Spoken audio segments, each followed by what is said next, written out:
this works now. Because last time it did not work at all. I had no video whatsoever. Also, I hate that I can't schedule a stream anymore, apparently. Or that I completely forgot how to do it. Who knows? Okay. Yeah, yep, we are live. Excellent. So I'm going to have to copy the link onto my various socials, all that jiggity jazz. You guys know how it works.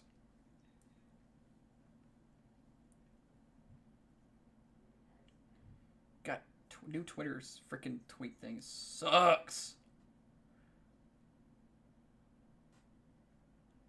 I like it because they changed it. Yeah, because it was fine the way it was. Like, you know, Twitter was at least more accessible. Fuck. Anyway, that's going pretty well, actually. Hope everything's going well from your end, my dude. You always show up in my stream, so it's always good to have you. I have a bit of a co-host sitting on my lap right now. It's a little Nightshade. It's my little kitty baby. Yes, I say kitty baby. Everybody can fight me. Okay, can I paste the link? Yes, we are live with more defending of Rob Liefeld.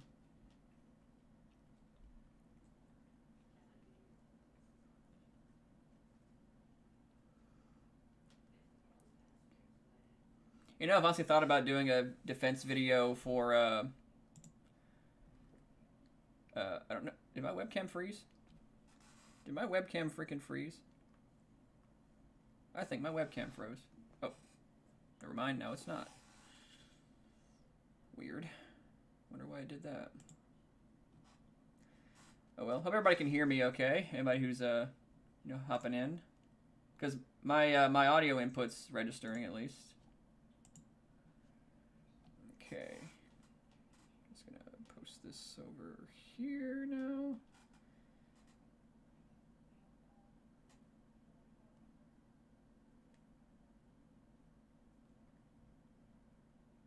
I am live. Yes. I hate that I have to do all this like right here. I can't just like have like a scheduled post for all of it or something. It'd be great if I could do that. Like, hey, come join me here. You're on stream and take up everybody's valuable time. Remind me later, just post it right now. I am live. Okay, so here we are. Like I said before, guys, I was going to be doing another stream where I was going to be defending Rob Liefeld. I don't know if anybody here who saw the last stream is here already, but I just want you to know that. Hang on. That I maintain that everything I said in the last stream, you know, there's a lot of things that you can defend about Rob Liefeld's art that I feel like a lot of people get wrong, and appreciate that, Iron Wings 3187. I feel like a lot of people get a lot of things wrong about Rob Liefeld. I feel like a lot of people are unnecessarily harsh to the guy, and like I said in the previous stream too, and today's like little like blogosphere and stuff, everybody and their mother is always trying to like pick fights. They're very hostile, especially on Twitter, because you know that app fucking sucks. I hate Twitter, and yet I use it every day. I hate it. I fucking hate Twitter. I wish there was a better alternative than Minds, but you know Minds is kind of shitting the bed right now, unfortunately. But I'll still use it because it's an alternative. I'm hoping somebody else will step up to the plate and won't be as big of a shit show. It's a nice background. Let's play Avengers. Hey, it's good that you're playing some Avengers and stuff, since we're talking about a guy who actually had a run on the Avengers as a writer and artist. So, yeah, it'd be good. Weirdly enough, I've never actually read Rob Liefeld's Heroes Reborn storyline. I've been meaning to, though, but who knows? Who knows if I'll be able to do that. So here's the thing. I haven't read everything that Rob Liefeld's done because, and I know some people are going to come at me one of these days when I actually do my really long video about him, and I'll be using clips of this stream as an example of it. They're going to be calling me a simp for Rob Liefeld. But here's the thing. I'm not a Rob Liefeld simp, okay? I'm not even the guy's biggest fan. He's done... In fact, in some of this article's things and some of the previous articles things that I did in the last video, you'll actually see that I actually agreed with some of them. You know, some of these things are actually obnoxious, and I'll be honest, some of Rob Liefeld's stuff that he's done in the past, mostly the late 90s, whenever he became more of a, whenever he began doing like a lot of digital coloring and stuff, it actually kind of became a bit of an eyesore for me. And I feel like his style actually works really well with very simple colors and stuff, because a lot of times it's just kind of busy. So whenever he has like simple colors, he doesn't need to worry about all these like overdone designs and stuff. He can just focus on drawing the characters and the costumes and stuff, and it's a little easier on the eyes, you know? You have simple costumes just on, like, complicated looking characters and stuff, and I think it works better that way. And in some of these cases, he just kind of goes a little bit overboard and a little bit too ambitious. Oh, my cat fell asleep. Oh, no, she's awake. Here. Say hi to nice people on stream, Nightshade. Hi. Okay, I don't mean to wake the kitty up. You can go back to sleep now. She likes using my lap as a bed. She's a very good lap kitty. Who's my baby? Who's my sweet little baby Buttercup? What, you don't baby talk your cat? I baby talk the crap out of my cat. I love my cat. She is so sweet and so cute. Anyway, so like I said, I know people are gonna call me a Rob Liefeld simp in some regards, but the only thing I have to get out of this is I just feel like Rob Liefeld gets too bad of a reputation, and we need to really, really, really stop harassing artists on there. Like I don't think I've ever personally engaged in like, you know, targeting like artists online or so, especially Twitter, because even when I did actually despise a lot of Rob Liefeld's work, you know, before I reached the age of reason, I don't think I ever actually angrily tweeted anything at him. In fact, I think I actually followed him like really early on and stuff. Like I don't know, like it's hard to explain, but I just know that a lot of the stuff that I really liked from Rob Liefeld or so, it's very honest again. It's very honest comic book art, and I like that about him. And I feel like before we tackle a much larger issue, we do kind of have to go back and look at the patient zero of all of the, you know, artist harassment. And to me, that is no other person than Rob Liefeld, because people have outright created fan fictions of the guy where he's just outright hated even within the industry. Okay, now, to set the stage, let me go to YouTube again. I should have opened this up before. Okay, so I'm going to pull up a little thing here. Ignore this video, by the way, because I bet even if Hbomberguy had actually like I don't know, I feel like he was a bit dishonest in this video and stuff, where Stan Lee is apparently like making fun of Rob Liefeld and stuff. 1.1 million views, by the way.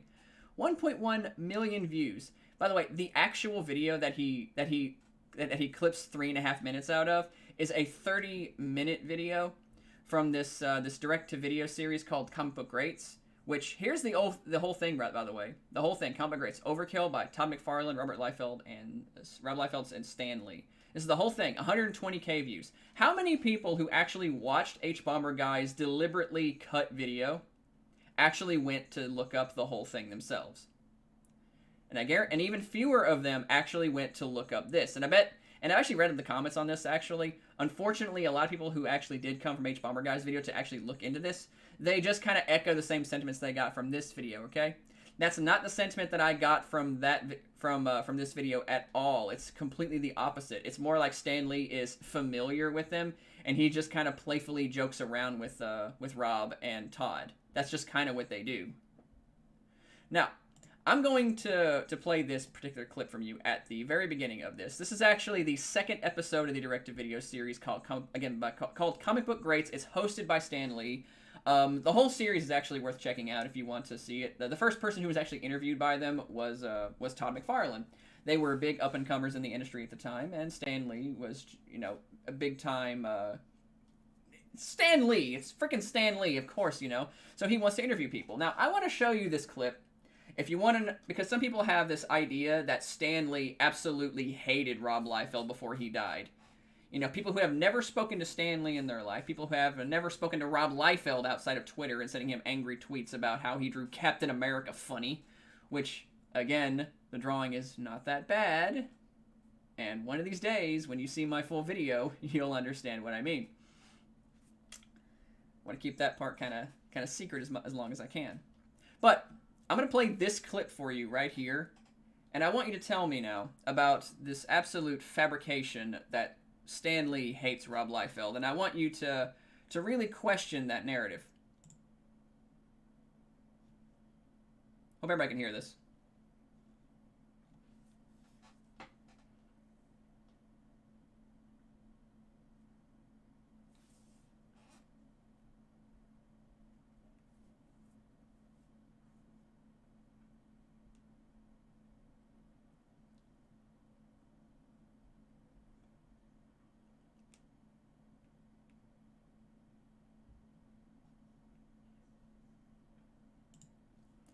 I don't know if you guys heard that. I was hoping you did anyway. If you didn't, I'll gladly like, you know, go back and I'll replay that for you.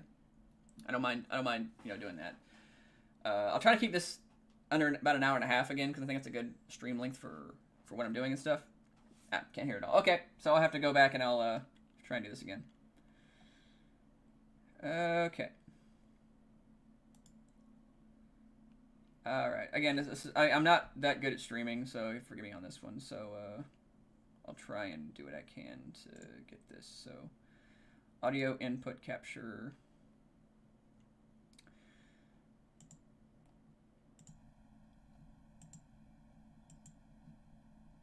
Forgive me. Okay, I'll have to probably try to, like, you know, get like I'll try to do like a browser capture or something. Okay. So, display capture. Nope, that won't work. I'll figure the streaming out stuff sometime eventually, guys. I promise.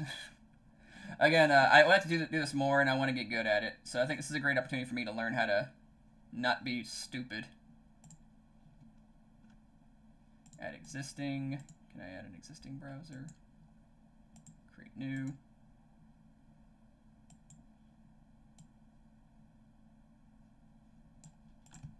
Okay, so I'm just gonna see if I can do this now. This will work.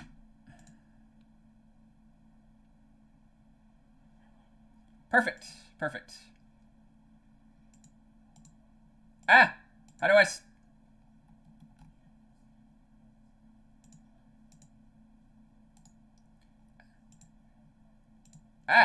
Okay, so.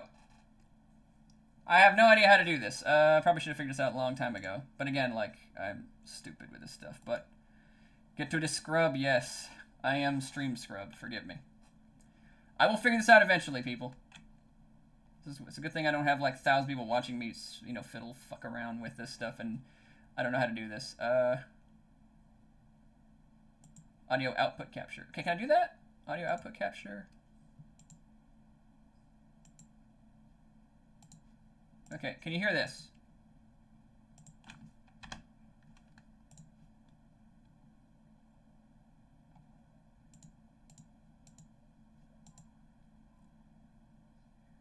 Can you hear that? Because I do want to play it. I think it's very important. I'll be happy to skip it if I can't figure it out and stuff in a few minutes, but I do want to actually figure it out.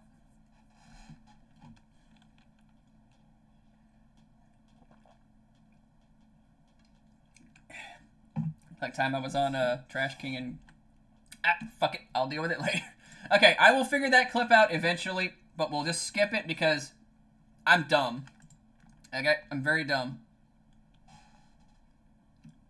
I think you're even hooked on your... Thanks, dude. I appreciate you your continued support of my channel.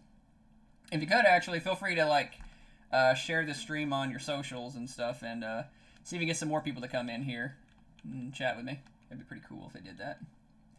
But look, I'll figure that's a Stan Lee quote next time. But if you guys want to look that clip up yourself, it is available on YouTube. Just look up Comic Book Greats, Rob Liefeld. Probably it's one of the first things that'll literally come up. Hello, the devil's left ass. Does that mean the devil has a right ass? If that's the case, which is his favorite ass? This is important information. We have to know what the devil's favorite ass is. Is it an ass cheek, or is it like a whole separate ass? Like he has like 4 butt cheeks back there. That's a funny visual now. I'm just imagining like 4 big red, bright, oiled up red ass cheeks now. I'm not gay for Lucifer, I swear. Anyway, so we're gonna move on to the actual meat of the thing, okay? Because I don't want to like spend like an hour, trying to be stupid on stream again. Instead, I'll spend an hour and a half being on it, because that's every stream of mine. Anyway, so let's move on to this. So we're gonna go through 40 more of the worst Rob Liefeld drawings ever, and you're gonna see about torch turning the other cheek. Turning the other cheeks. There's 4 of them. You know if Satan got his cheeks clapped or so, which one would they choose if he has 4 butt cheeks? Because he has 4 butt cheeks, that means he also must have 2 buttholes. 2 buttholes, 4 cheeks. He could take 2 people at the same time at the same angle. Or one person with like a really specifically forked dong. That's your visual for this stream. Bright red 4 butt cheek Satan getting his cheeks clapped by a guy with a forked diggly dong. What we just called the devil's left ass cheek. Okay, so for making me laugh and having that funny visual, everybody go check out the devil's left ass cheek on Twitch for his stream sometime. So there's there's that. I better see some bright red oiled up butt cheeks. If not, it's fine. I'm sure you're a good streamer. Better than I am anyway, because I'm stupid. Same thing in Decker Studio. Long-haired, creepy guy before he got nuked off YouTube. Never heard of those guys anyway, but sucks to hear that creator got nuked off of YouTube. Anyway, so we're going to move on to this particular thing. I know I keep saying to do that, but I'm getting distracted. So, the last time we went through 40 of them, a lot of the stuff can be very easily explained, like how the writer of this article, who's the same writer, by the way, I checked. His name is on the screen, Bill Handstock. So, I'm not going to make it personal. I'm not going to, find out what else the guy does. It doesn't matter what the guy does, okay? As far as I'm concerned, he just wrote a couple articles about Rob Liefeld's art that he doesn't like. And that's fine. If you don't like Rob Liefeld's art, that is fine. I'm not saying that anybody who's anybody, you're not a real comic fan if you don't like Rob Liefeld's art. It doesn't matter. My point about Rob Liefeld's art is that he's not that bad of an artist. He's actually a really good artist. It's just people like to take pot shots at him. It's very unfair, cheap pot shots, too. Because the dude does have a lot of talent. It's just a lot of people happen to have kind of gotten tired of his art style. And as a result, they kind of turned on him. And there's been this big, kind of hipster mindset about him. It's like, yeah, the art's bad. It looks like Rob Liefeld. But he's actually a really good artist, and I feel like people are kind of unfair to the guy, and they harass him for it. So we're going to defend more of his stuff, and this guy who wrote this article, he made a lot of misses, mostly about hands. I realized a lot of stuff in his complaints or so, he missed a lot of stuff about hands. Let's see if he misses more stuff with hands in this one. So we're going to ignore this or so. Beyond the fact that Rob Liefeld's never stopped being one of the most famous and best-selling comic artists for 20 years now, the joke was on us, not really, because our dear friend has never stopped putting out work. Hello, honey. That is Molly, by the way. That's my lovely girlfriend. She's in the other room right now. It's just she's very camera shy. I love you! I know you heard me. I love you!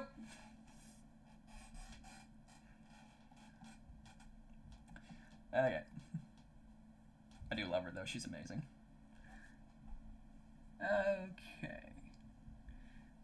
Petting the kitty. So, if you notice this now, it's just, apparently he's just being very kind of snarky about it. So, we're going to look at this. Top 4, number 40. Captain America. What's wrong with it? What do you think his answer would be? What is wrong with this image of Captain America? Which, by the way, spoiler alert, even back in the 90s, I still have the image of, big titty bar of Captain America below me for the express purpose. People think that Rob Liefeld can't draw Captain America, yet here he is, drawing Captain America in the 90s, and it looks fine. So, Camera Shy explains the duck mask when she's in videos. Well, actually, that was actually her idea, by the way. The duck mask thing was her idea. She thought it was funny, and I was like, I agree, that is funny. My muscles. But yeah, so what's wrong with it? Hey, anyway. Rubber ducky sink battleship. I think a millionaire business artist is a is big dumb stupid head. Me smart. Durr. Completely out of ideas. Look at that thing. Like to put more effort into that shitty free-hanging scroll with Liefeld than they put into drawing Captain America. Really? This took more effort than all of this. I bet I could replicate this in like a few minutes. Me be on camera than in a mask. Yeah, like, Molly is adorable. Like, she's beautiful. I love her so much, but she is very camera shy. I get it though. Like we really gotta do like some cosplay stuff. Like I want to do some like JoJo cosplays with her sometime, like for photo shoots and stuff. Because we live in like downtown and stuff in a city, and there's like a lot of places around here we could do like cosplay photo shoots. They would look really nice. Work on that later though. But his issue with this image of Captain America though is that it's all it is. It's just an image of Captain America running at the reader. The drawing itself is fine. It's anatomically correct or so. It's just Captain America. And his problem with it is there's nothing. It's just Captain America, nothing else. Well, darn. Oh, darn. Hi, honey. There she is. There's my lovely lady.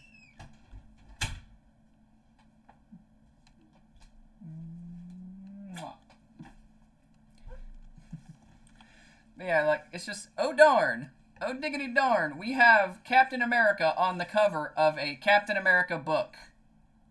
For shame. For shame. For shame. Rob Liefeld should be thrown into a trash compactor, okay? How dare he draw Captain America on the cover of a Captain America comic? And nothing else. How dare he? How dare? How dare? Like, I know Issues is supposed to be, you know, a little bit more striking and stuff like that, but a pure white comic with the image of Captain America tells me exactly what I'm going to get. A book about Captain America. Okay. So here's it. I actually have this issue somewhere. It's Youngblood number 0.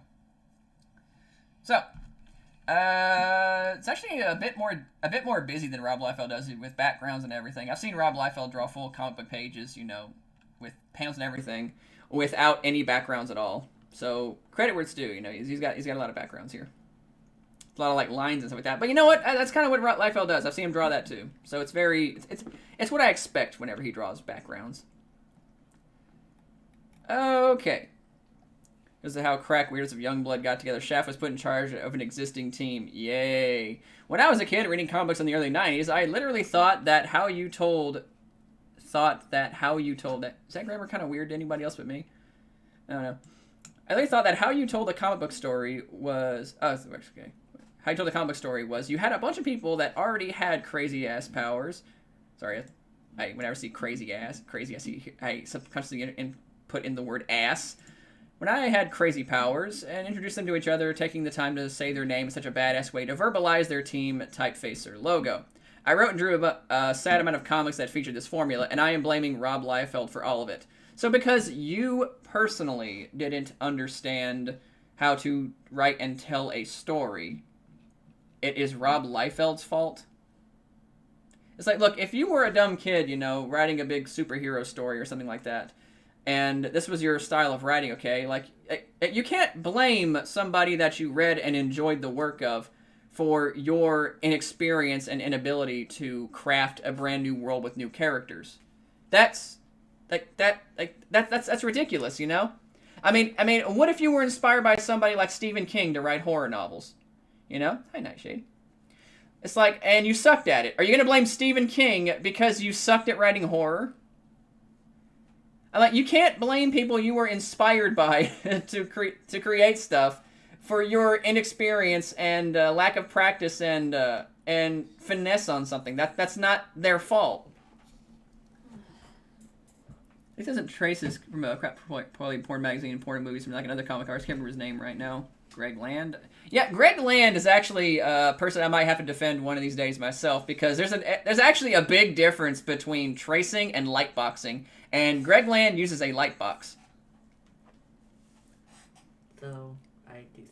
it's a little ridiculous with some of his work. I can agree with that, but it's not like he's the only guy in the industry who's ever actually used, like, porno magazines for references, tracing or so to actually mean it. Like, yeah, he should not have used that meme for Iron Man. I'll be the first to admit that. That was silly, but... Do it. Do the meme. That was so... That was so ridiculous. It was funny, though. I was like, what? Okay, I know it's a comic book, and I should probably suspend my disbelief a little bit, but how is the suit doing all that? I don't know, but I think at that point in time, maybe Tony Stark's suit probably had, like, facial actions or something like that, because I know he actually has, like, this big biological metal suit now, where he kind of actually has superpowers. Yeah, Iron Man has been through hell and back in the comics. He's no longer just a rich guy in a suit. There's a lot more to him. Okay, so anyway, his issue with it. First panel, Chapel looks so sad. What? It looks like he's just sitting there. Bro, I am just sitting. I am just sitting there. He looks pretty fine here. Looks pretty pissed off like Chapel usually is. But because the fingers of his left hand are all out of order. Oh, here we go with the hand part again. Okay, let's see how bad you missed this one. Pinky, ring finger, middle finger, pointer. Yep, this guy is so bad with hands, people. I swear to God. He looks at this and thinks that the fingers are out of order, even though clearly the index finger is shorter than the middle finger, and the ring finger is the same length as the index finger, and the pinky is shorter than all of them. But he thinks they're somehow out of order. What direction does your fingers go in, sir? This one might be slightly taller. Sometimes the index finger is slightly taller. In my case, my ring finger is actually taller than mine. But it's like he thinks he looks at fingers are the same. Yeah, most of them, a lot of times they actually are the same. No, I'm saying, like, not everybody has, like, the same kind of thing going on with their hands. Yeah, on top of that, but he thinks they're out of order, even though if you literally just pull it up and zoom in, you can see all the fingers are the exact spot. What is with this dude and missing so badly with hands? Has he never seen a hand? Has he never looked down at his fingers when he's typing to be like, what finger goes where? And he has the gall to insult Rob Liefeld's intelligence when he can't figure out what placement fingers are in. Ah! Man. I know this article is over 10 years old. It's actually it'll be 10 years old next year. Yeah, it was made in 2012, so it's like 9 years old. You just made me feel old by saying that. I think I feel. Okay, but look, it's like immediately I can tell I can just dismiss it because it's like this guy. The first thing he saw was the hands, and he missed that. And he's like, look at the purple lady in the first panel, Vogue. No idea where you have come up with that idea for a name that clever. The guy she's standing next to is named Die Hard. Like, question: is the name Batman all that unique? How about Superman? He is a man who is super. It's like how about the last one? Captain America. He's a captain from America. Are you really criticizing what Rob Liefeld names his characters when characters with admittedly silly basic names who are like ingrained into pop culture already have? Vogue is not that ridiculous, dude. Imagine being so nitpicky that you hate how a dude names a character. Which, by the way, it actually makes a lot of sense for the character, considering that she's part of a celebrity superhero team, so having the same name as a celebrity gossip magazine actually makes a lot of sense. Black Cat is such a simplistic name, SMH my head. Oh, she is a cat who is black? Oh! Well, she wears black, but yes. No, she wears black and white. She's the same, like, color palette as our cat, actually. Just realized that actually is true because, Nightshade has, like, little socks and stuff. Kind of like how Black Cat has, like, those white gloves and, like, white boots and stuff. No. Yo. I love her. I love her, too. She is sleepy, baby. And your lap is apparently very comfortable to her. Mm-hmm. I talked about that a minute ago, actually. But, yeah, look, his issue so far is Chapel's fingers, which he messed up on. The writer of this article, not Liefeld. Liefeld did it fine. Did it great. And the name of Vogue. Nitpicky. And the tiniest Liefeld foot ever shown on panel. It's tiny. That's what he draws. what article is this? This is the second 40 worst Rob Liefeld drawings from a website called Progressive Boink. If you weren't here for the previous stream I did, I went through the first one. This is actually the second part of it. This is 2 of 3. I'm just kind of like criticizing this dude's like reasons for including these drawings as bad. Because I don't agree with them. I think they're actually quite good. Like, if you want to criticize how Liefeld draws feet, that's fine. That's a bit weird to me. You know, how long the leg is and how tiny the little foot is. You know, little tiny feet. But I think it's weird that you're like, oh, I need to have big feet because I want to lick them toes. This guy's like, Rob Liefeld must draw big feet. Give me the feet. I don't think he has a foot fetish. It's a joke. But, you know, if he's going to say Rob Liefeld's dumb because he has, like, you know, because he's, like, you know, mimicking how he plays like a rubber ducky in a bathtub and stuff like that when he can't figure out what order fingers go in, I might get a little catty. Hey! Cat on my lap. That's funny. The hard being just when your feet is a size of 8 is a size 8 and one of your feet is a size 1. Have you... What? He's actually criticizing that this foot looks smaller than that foot, but that foot is turned towards the reader. I'm like, dude, have you never... Oh no! My hand is bigger than the other one! This article gets shared by thousands of people. Today, even. I'm dead serious. Man. How depressed do you feel? Whatever. So his issue, my issue right now is I think Vogue's legs are a little too long. It kind of reminds me of that image of Riptide. Actually, you ever see Riptide? I think Riptide's actually a really cool character. Has a really good design, but sometimes, whoa, did they get a little ridiculous with them legs? Like, look at them legs. Them legs started and they never quit. I wouldn't say, like... It's not that ridiculous. It's not that ridiculous, but it's like, whoa, she has really long legs. But I've seen women who actually have really long legs. Maybe not that long, but still pretty long. People like this are why lobotomy was invented. I wouldn't go that far. He's just a guy who posts his really, really admittedly bad takes on a website. You know, he wants... I mean, you know, you're allowed to make yourself look kind of stupid on the internet. I do it all the time, every time I turn on this camera. But still, it's like, you know, let's not go that far. You know, let's take the higher road. But yeah, otherwise, I think Riptide actually has a quite good design. Like, she's very pretty, and her tits are amazing. Okay. Titty's good. Hello, Skull Diamond 94. Glad to see you here. But yeah, so it's like whatever. You know, the legs are a bit too long for my taste, but otherwise, I think the drawing is fine. A lot of detail, a lot of shading and stuff. Everyone looks really cool. Everyone looks very unique. I can tell everybody apart from one another. They look cool. They look fine. I'm not really a big fan of Youngblood, especially early Youngblood. It's a bit too disjointed for my taste, and I've read all of it in order. Ah, here we go. War Child. One of the most Liefeldiest of Liefeld drawings ever. I've never read War Child, but woo boy.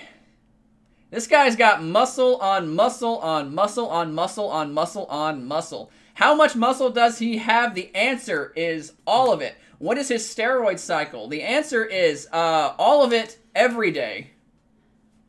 He doesn't have enough muscle, I think. Yeah, he needs more muscle. You know, I want to see this dude have more muscle than everybody else on the planet. Okay, like I want to see this dude like, you know, like just saunter up onto like the Mr. Olympia stage. You know, current champion Big Rami's out there like flexing and stuff like that, being big, and Warchild just pushes him over and yells "Pussy!"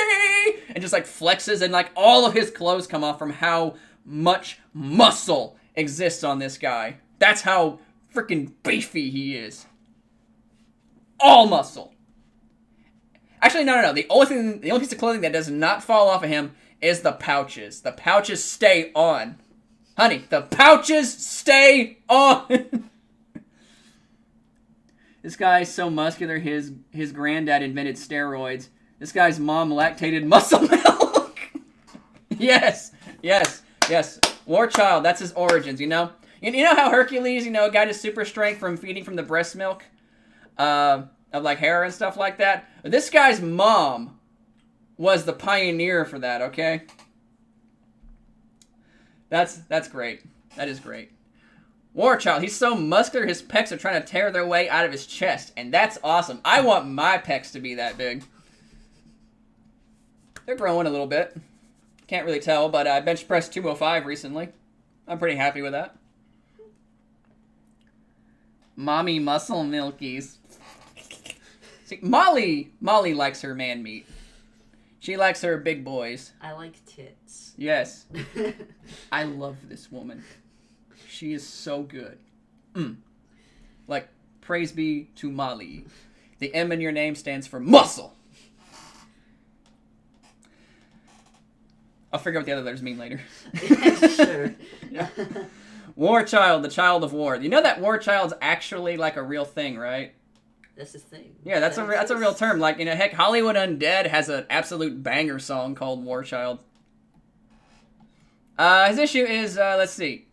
Maybe that's why he's bleeding from the hands. He's gonna make a joke about him having 1,000 arrows and no bow. I don't know. I think this is a bow. Actually, looks like a bow to me. It kind of goes down like this and stuff.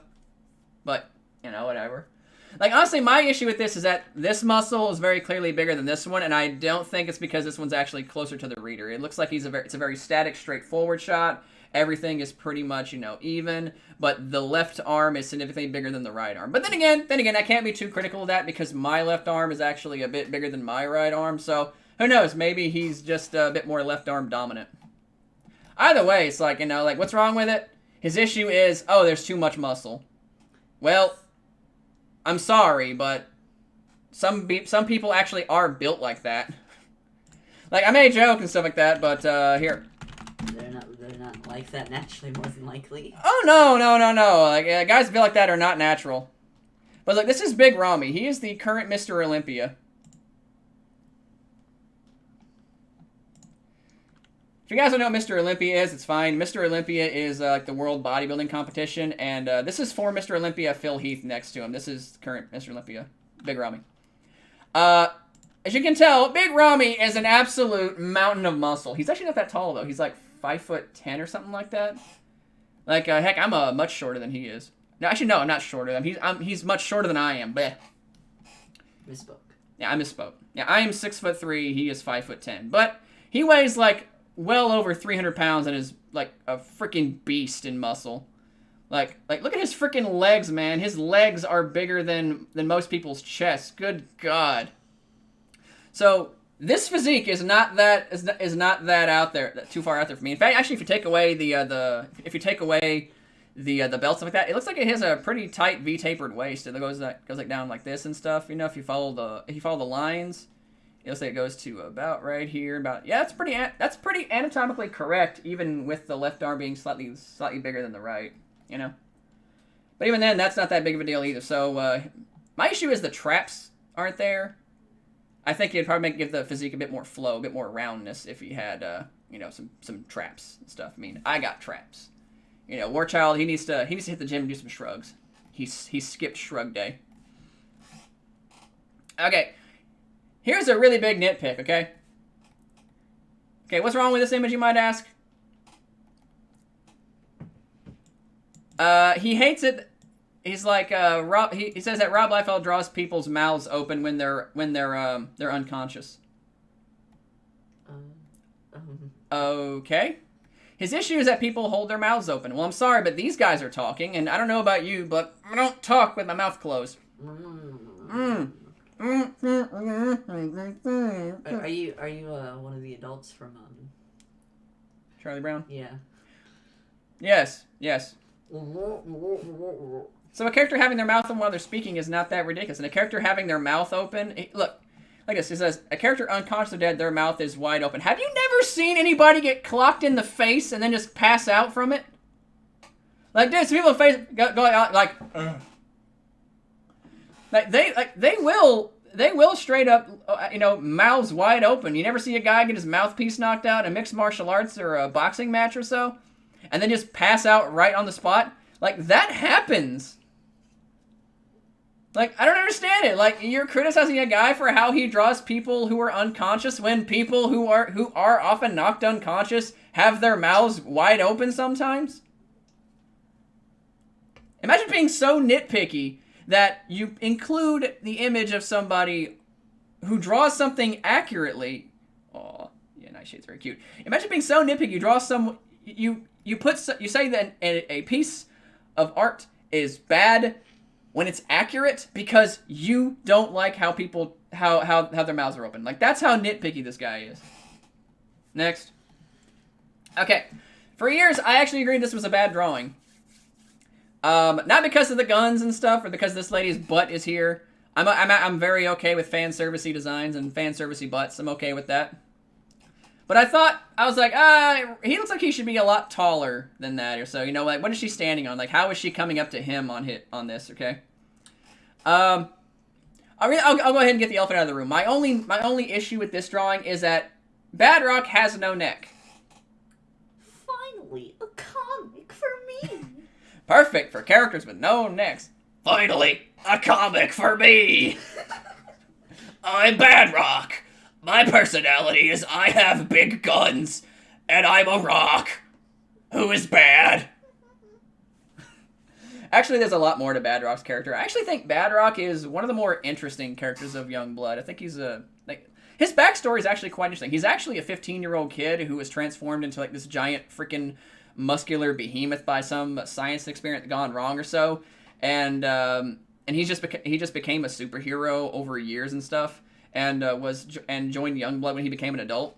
So it actually makes sense that he would kind of behave like this. So his more immature sense of humor actually makes a lot of sense. But anyway, I thought this was a bad drawing because of the proportions. Okay, like, how far do her legs go down when Badrock is supposed to be this tall? But then I remembered, Badrock is kind of built like a gorilla. He has really long arms and really short legs. Now, I'm just imagining him doing that very common gorilla pose, you know, where their butt's sticking out like that. Yeah, kind of. Look here. Seriously, this Badrock is walking on Cotton Hill stumps. His legs should go down another 10 feet. Wrong! Wrong, sir! You can be a buff man one. Yeah. Well, you got against buff man ones. It's like, wrong, very wrong, sir. Badrock is actually kind of stumpy in build. So her standing here and coming up to about right here on him is actually not too unreasonable. Especially consider that other characters come up to him about that same height too. Here is the aforementioned Vogue, who comes up to about the same height as this lady does. She's a little bit taller, actually. Maybe about the same height, actually. I don't know. But as you can see, Badrock having this kind of physique or so and somebody standing next to him like that, that actually makes a lot of sense. So, yeah, Rob Liefeld totally got the height proportions on his characters completely correct, and the person who put this on the list got it wrong. I don't really hate the fact that she's fan servicey or whatever. To me, I just think her legs look kind of weird. Her legs are kind of weird. It looks like she doesn't have knees. Well, she has knees like right here, so. I but know she does. Yeah. It just the perspective of it is kind of bizarre.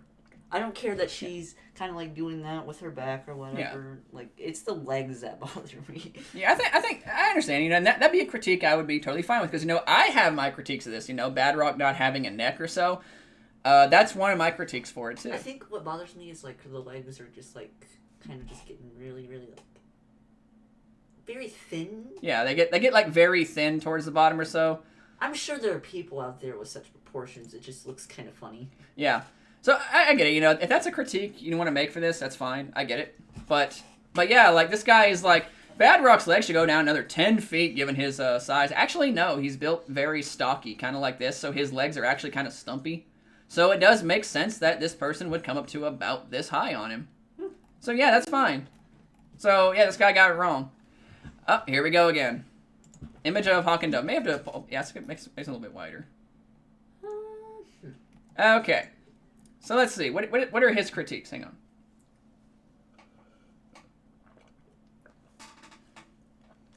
The fan service makes sense when it's a Rob Liefeld drawing. Teenage boys bought his comics. Have you seen teen boys search histories? Dude, I was a teen boy at one point in time, so I know what a teen boy search history is. You've told me stories. Oh, yeah. Oh, yeah. I'm going to Google search some teen boy stuff right now. Big booby. I Google big booby, get 1,000,000 results. Exactly. Big booby. Anyway, so back to this drawing. I I understand, you know, people get mad at him drawing fan service designs because, you know, his audience is like teenage boys and like I've never really and men. understood that critique. It's It's are like teen boys not allowed to have things? It's like I don't understand. It's like, you know, like people are like, you know, there's target demographics. You know, if I was to sell like a high testosterone series to, you know, like women, I don't think it'd work very well. But if I target towards men and teenage boys who want to see hot chicks, you know, but not in a way that you think. Yeah, yeah. You know, wink, wink. Yeah. But if I was to, like, you know, like target towards like men or so, and, you know, teenage boys, I'd probably have to include a lot of like action. I'd have to include a lot of fan service, hot chicks and stuff like that, because that's what they like to see, you know. That's just what that demographic. Yeah, and I don't understand why people are having some issues with that. And is there anything wrong with people being heterosexual and male? Apparently, yes. No, like, if no girls wires. Can sit here Don't play and with have wires. Their, you know, series with their fan servicey men, then hey. Oh yeah, but anyway, here's his issue. Let's see. See those claw fingers grabbing the Lifeless Body's shirt case? Those are meant to be Hawk's thumb and index finger, which means Hawk's essentially holding him like a pencil. Or he is using his 3 fingers to hold him up, and he has his 2 fingers out like that. What is with this guy and bad takes with hands? You tell me somebody can't do this? I mean, it looks a little silly, but they can. It looks silly, yeah, but it's like, but Hawk is a freaking super strong character, and, you know, I'm pretty sure he could hold up somebody by the shirt like that. Motherfucker could probably strangle you with a pinky. Yeah, like he has superhuman strength. Like, he's not the strongest guy in the series, but here's the thing. It's like he could just do this, and then you have a broken nose. Yeah, that's literally what it would be like. You know, like, you know, Hawk was that kind of character. So does he? But again, this guy is so bad with hands. Stop it! He makes so many bad critiques with hands. Every time he critiques something about a hand, he's always off the point. Dude, have you never seen a hand? Let me give you a hand. I'll give it to you. It's a handout. You know, you gotta hand it to me. I gotta have some puns for some brevity. Buying a knife designed to my buddy for Army Company. He sold the design to discontinued at Google CRKT Ricassin and check it out. Since you're always here on my stream supporting me, I'll go ahead and look that up real fast and get back to this point. CRKT Ricassin. Let's see. Oh, that's nice. That's knife. Knife to meet you. Yeah, knife to meet you. Yeah, that's a nice knife though. It's very nice. Okay, so what are those critiques? Okay, Crazy Legs Dove, and they call her, of course. Let's not forget the decapitated, mostly head, and decapitated, as if he doesn't have a body behind here. Hey guys, did you know that that if you can't see it on screen, it must mean it's a severed limb? Like, his issue here is that Dove has like really weird legs. I don't know. It's coming back here. That looks like her left leg leaning forward, so she's twisting. The left leg turning away. That's a little awkward of a perspective, sure, but it looks like her hip would probably be about right here, and then it comes forward here. As we know that Liefeld does like to draw people with longer, with longer Limbs. Yeah, like longer limbs here, especially in the legs. You know, as illustrated by the drawing of Vogue from earlier and the nice butt lady on the Bad Rock cover. So I don't know. To me, it's more part of the course. I understand that what Rob Liefeld does. So I don't get it. There we go again. Him, you know, unconscious or dead, you know, mouth open because I've never seen anybody get knocked out in my life. Okay, see how she has like really long like limbs here and stuff like that. So that actually kind of makes sense. I think he just likes long legs. I don't blame him. Have you ever seen Stacy Keibler? I have not. But you know, I don't see that's an issue.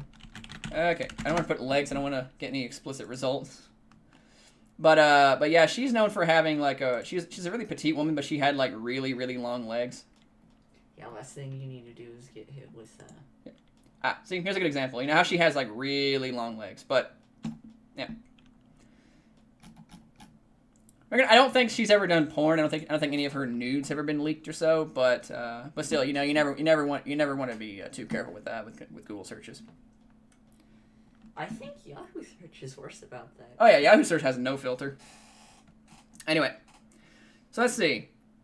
One better here has employed over the last 25 years is his insanely lucrative career. A face covers so many lines and angles it looks like there's actually 3 or 4 faces on top of each other. Looks a little silly. That's a little silly, yeah, but I don't know. I've seen guys with chins that freaking angular before, so I don't know. It makes sense to me. I do think when people put too much lines on the face, it I think create this sort of unintended effect of making them look older. And if he's supposed to look older, fair enough. But see, I don't know who this character is, so I can't say for sure. But I can at least understand that critique or so. But that's just more of a personal taste thing, you know. Like if he doesn't particularly like it when a guy has like these kind of lines on his face or so, then that's just not to his liking, and that's not really doesn't mean the drawing is bad. It just means it's not to his subjective standards of art. I like part 3 of JoJo, you know, but that's one thing that kind of annoyed me about the art style is everybody had to have lines on their face. It felt like and I get it. Vague 90s haircuts, including his standard mushroom haircut on the side, hair on the sides of your head is dumb. It's funny he brings this up now. It's like, you know, because Liefeld likes to draw characters with, like, you know, very, like, short sides or so, but it's, like, kind of puffy on top. Nowadays, it's like, that's a pretty standard haircut used in a lot of character designs. It's like a lot of people have that kind of haircut in real life, too. So it's like... It's a normal thing. Yeah, it's like critiques that didn't age well. Now we see that design everywhere. So, hey, Liefeld was a trendsetter. What about that? Okay, flying character keeping legs akimbo so feet don't have to be drawn.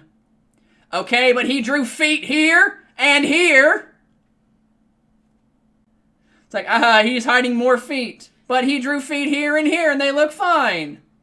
What? His critique is that there's no feet shown from this guy, but there's feet literally in the same panel on the character next to him.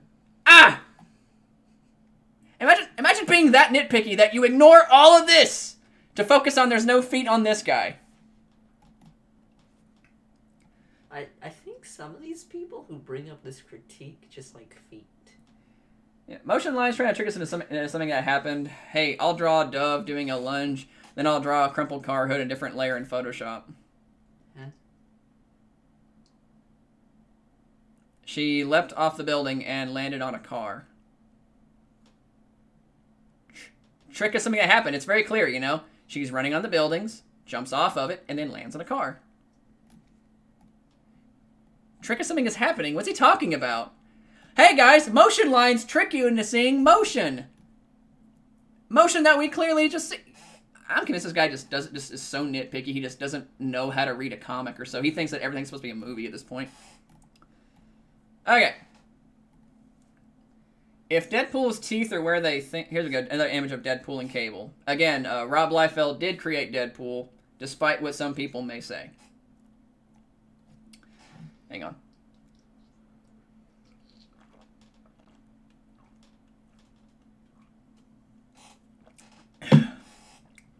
Okay. Let's do this.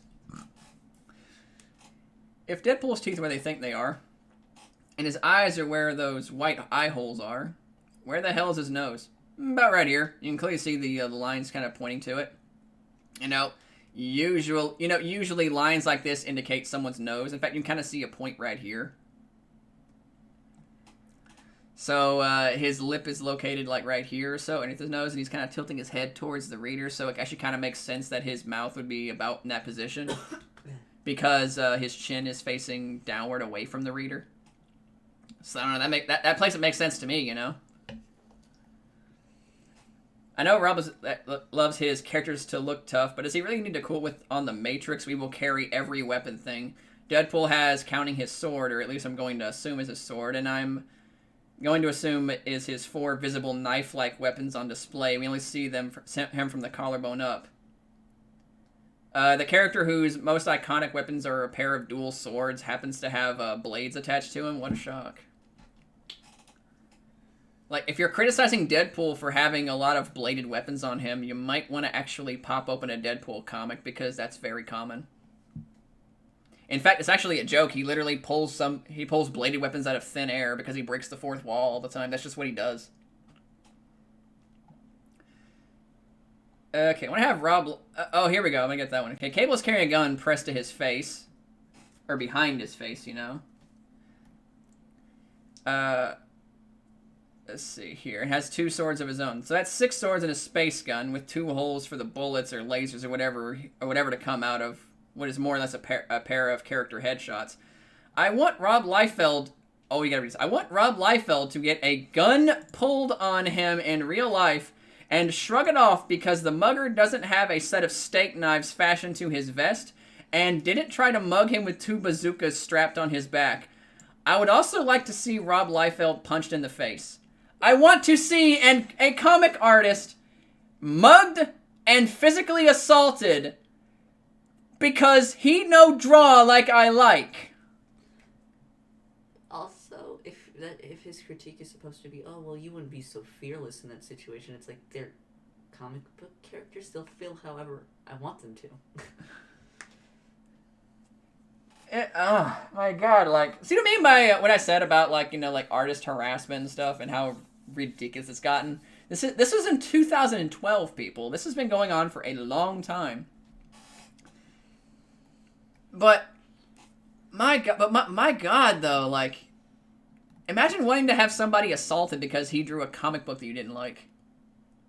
You know what's funny? I don't remember anybody having a big website like threatening to punch that one artist who drew anti-Semitic verses into a comic book, into an X-Men comic book or so. Like, I don't recall anybody saying, hey, let's go beat the crap out of that guy.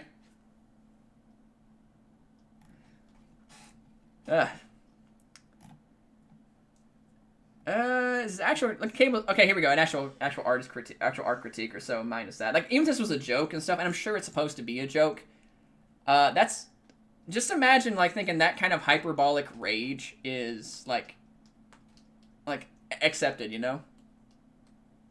Like, if it was very clearly like a hyperbolic joke, like how Spoonie, you know, said he was gonna hunt down the people who made Pumpkinhead 2, Blood Wings, the video game and stuff like that. His character is supposed to be a joke, you know? Like, you know, so that actually does kind of make sense as to why he would be like that, you know? It's the Spoonie experiment. He's constantly going more and more insane as the series continues. So that actually makes sense. But this is supposed to be like an actual, like, critique, you know? Mm-hmm. He's trying to be funny, but instead it just comes across as, wow, that's actually really pathetic. Like, you want to have people beaten up for drawing a comic book. That's sad. Like the actual critiques, though. Look at Cable's left shoulder. Now look at where his left hand and forearm are. Either Rob forgot which arm he was drawing and he drew it backwards, or How to Draw Comics the Marvel Way has Draw Arms Wherever the Fuck You Want chapter I missed. It's his left arm, and he is coming in like this. That's not that ridiculous. That's not that unbelievable. Okay, you know what? This guy has evolved from bad takes with hands and has just gone straight on to bad takes for the whole arm. He didn't like them hands. He wants them feet. Here we go.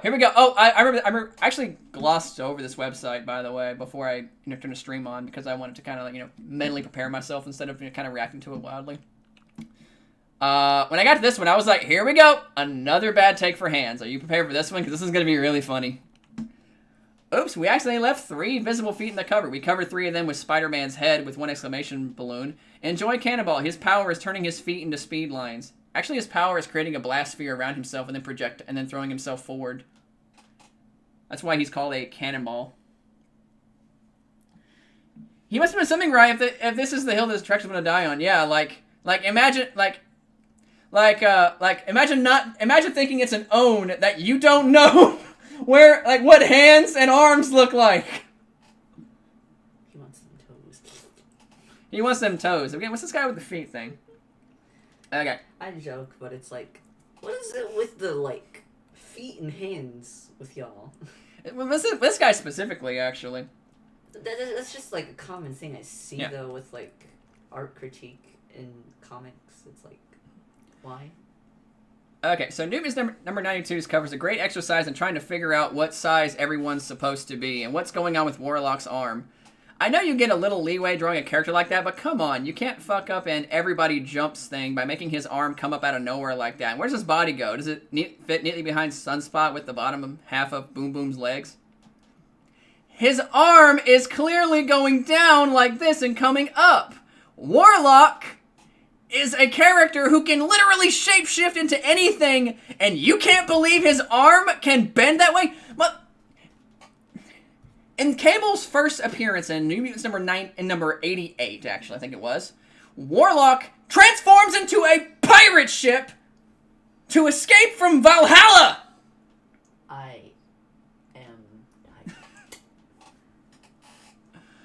Imagine being so...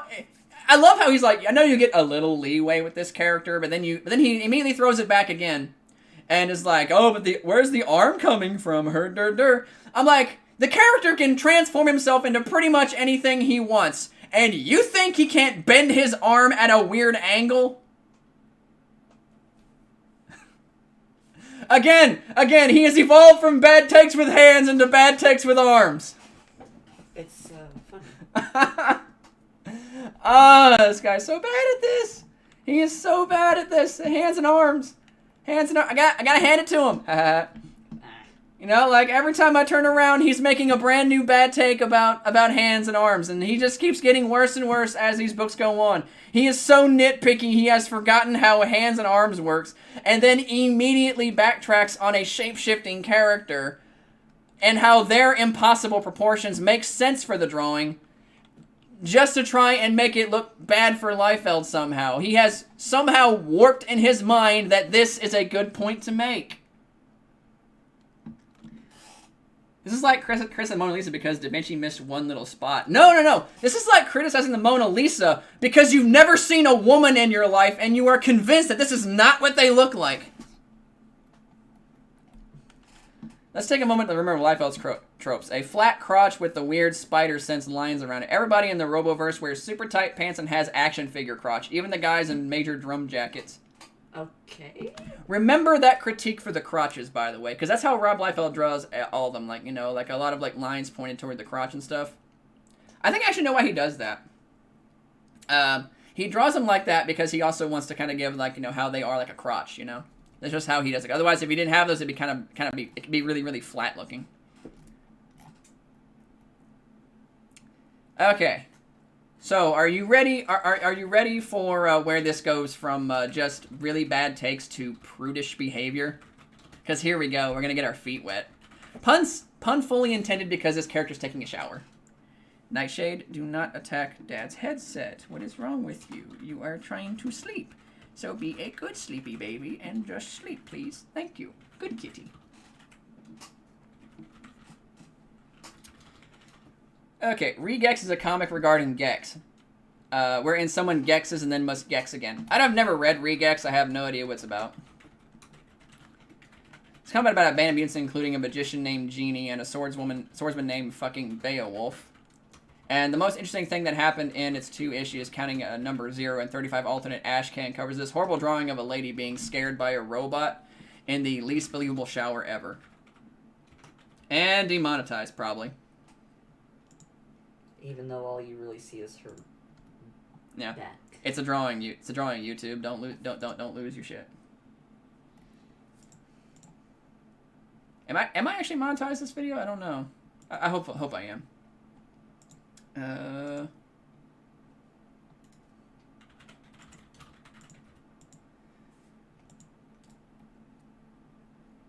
Whatever, I'll figure it out later. Okay. In all seriousness, it's about a band of mutants, including lady being scared by the least believable shower ever. Like, what do you mean? Like, she's in a shower, there's a robot, water is bouncing off her head. Look at the thing. She's completely dry, first of all. Oh, is she now? Is that why we see water dripping off her body here? Is that why we see water spots on her body here? Here? On her back? Completely dry, you say? Say, despite all the fact that her water is spraying her side of the head, it also stops on the side of her head and doesn't go anywhere else despite the high amount of steam building up and the random bubbles rising to the ceiling. Look, if you want to say that her head is like bouncing the water off kind of here and stuff, you know, whatever, I suppose. But, dude, water actually does that. Like, I mean, I agree her hair looks kind of dry for this or so, but that's kind of how Rob Liefeld draws hair. You know, like, how is he, like, I mean, whatever. Like, I don't know the context for this. I've never read Regex again. And I'm assuming, considering how bad this guy's takes are, he doesn't read any of Liefeld's comics. He just kind of like opens them up and then like peels through the images to look for things to complain about. But whatever. Maybe she just hopped in the shower. I don't know. You dare show pictures of a skimpy women? Demonetized. Yes, but anyway. To make things worse, she's showering in panties and is dropping the soap because sex. Or she's dropping the soap because she's being jumped by a robot in the shower. Also, probably wears panties because of ratings issues. That too. So this piece of shit is published in the comic and was drawn by a millionaire. Jealous much? I'm serious. Like I don't like that part just sounds like. Yeah, I don't like to pull that card, but that does sound like a genuine bit of jealousy. Okay, here we go. Number 30. Of all things wrong with this, what stands out the most is that the lens flare in Cable's crotch makes it look like he's coming on Wolverine's shoulder. I don't know if that's lens flare on his crotch, because it looks like his crotch is all the way back here. It looks like it's sparks coming from his arm, as indicated by the sparks here and here.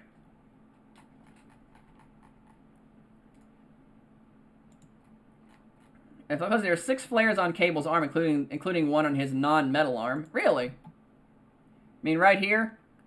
Probably coming from his suit, actually, which is, I believe, mechanical.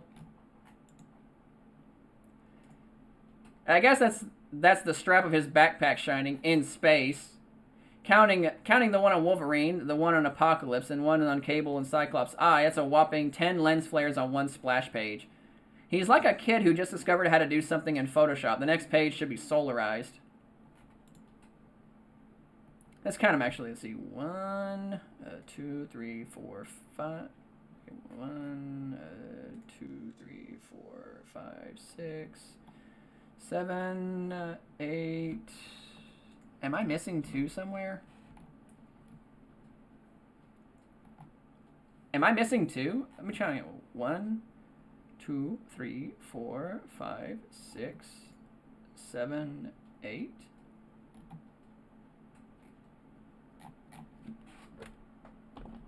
Did he just... Huh? Did he really not count?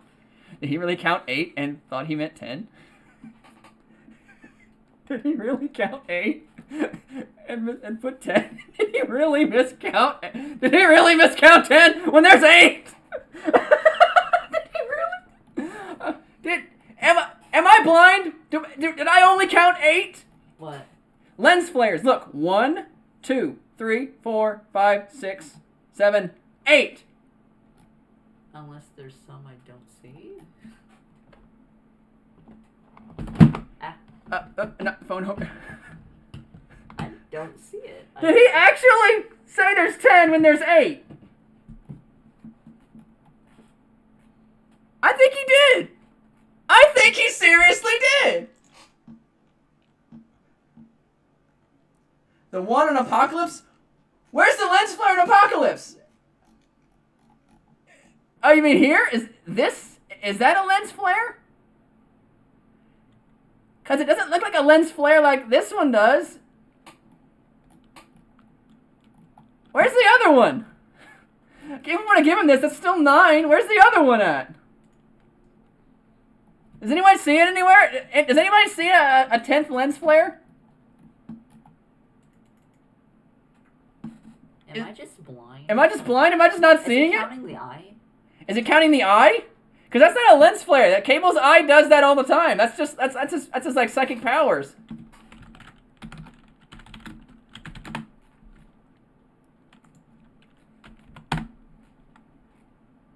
Like that's part of his powers, dude. You can't call that a lens flare. Like, unless you're saying he used a lens flare? Because he didn't. Look, you can see his eye through it. Is he? Wait. Is he counting this?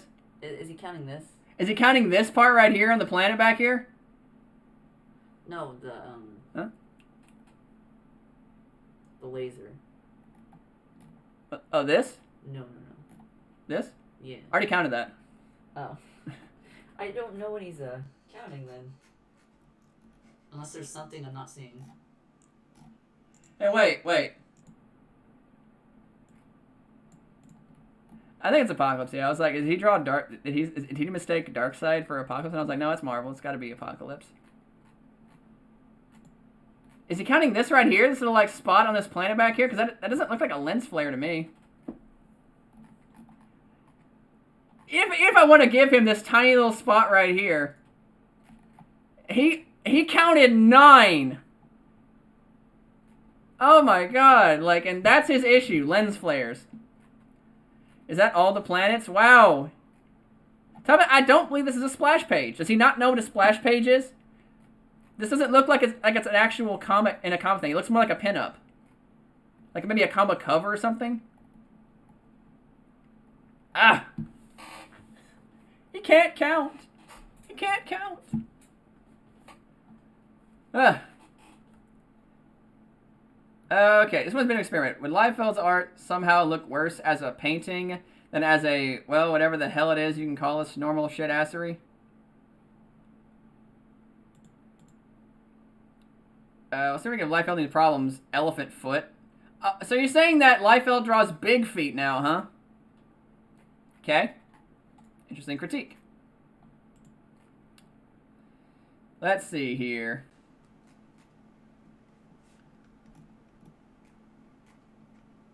Looks fine to me, dude. Like both the pencil sketch as well as the actual painted version. It looks fine.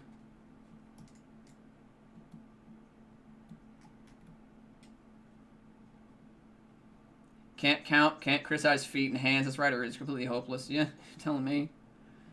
I don't know, like, does this look wrong to anybody? Honey, does that look wrong to you? What? This one or this one?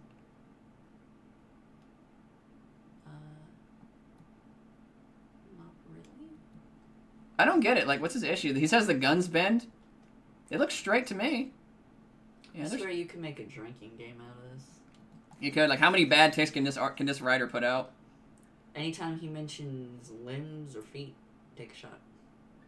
You'd be dead halfway through this list. Yeah, bad take, dude. This is a good drawing. It's anatomically correct. It looks fine. It's dynamic. Both the pencil art as well as the actual full painted version, it looks nice. It's not really that bad. Then why did you include it on a list of worst drawings? Cable's gray horse mouth, ye mighty in despair. Stupid. Very stupid. Okay. Is War Child 2 violent for you? Alienated by Shatterstar's polyamory and bisexuality? Yeah, about that actually. I probably should have brought this up in the last stream. Shatterstar was never intended to be polyamorous or bisexual. He was in fact intended by Rob Liefeld to be asexual. Because according to him, the Super Soldier program in the Mojoverse did not have room for libidos.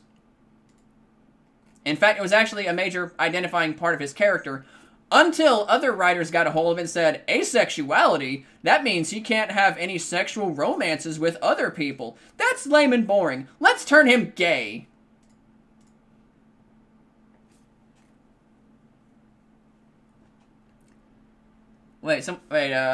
Iron Wings 3187 just said that Pepsi Blue is coming back. Is that true?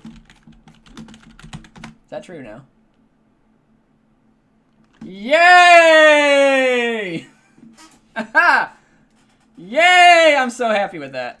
Oh, they even have the "I'm Blue Dabba Dee" as the tagline for it. Yay! Coming back to May. Yay! I'm so happy. I'm so happy. I'm gonna buy a whole bunch of those. I loved Pepsi Blue back in the day. Hey guys, so if you're the first time you're hearing about this, you just discovered that Pepsi Blue is coming back on Blue Magus' channel. Everybody's Blue Dabba Dee. Hello there, Nicola Krastev. Thank you for signing in while I'm defending Rob Liefeld. Okay, so back to the defending Rob Liefeld part. But Pepsi Blue is back, guys. I'm so happy. I only had it like once or twice when I was a kid. Weirdly enough, I was actually listening to... I swear to God, I was listening to Eiffel 65's Blue Dabba Dee while drinking it. Like, not realizing what I was doing at the time. Anyway, so back to this. Who's the same as War Child and Shaft, except he wears a shirt and lives an extremely heterosexual life of leaping through the forest at dusk with his squatting midget friend, his shirtless midget friend in a headband. Is he actually criticizing this image for not being gay? What? What? I don't get it. I don't get it either. Like, he's criticizing a drawing for not being gay? Like, I don't get it. On top of that, like, last time I checked, even when Rob Liefeld created Shatterstar, he wasn't gay or straight. He was asexual. He was neither.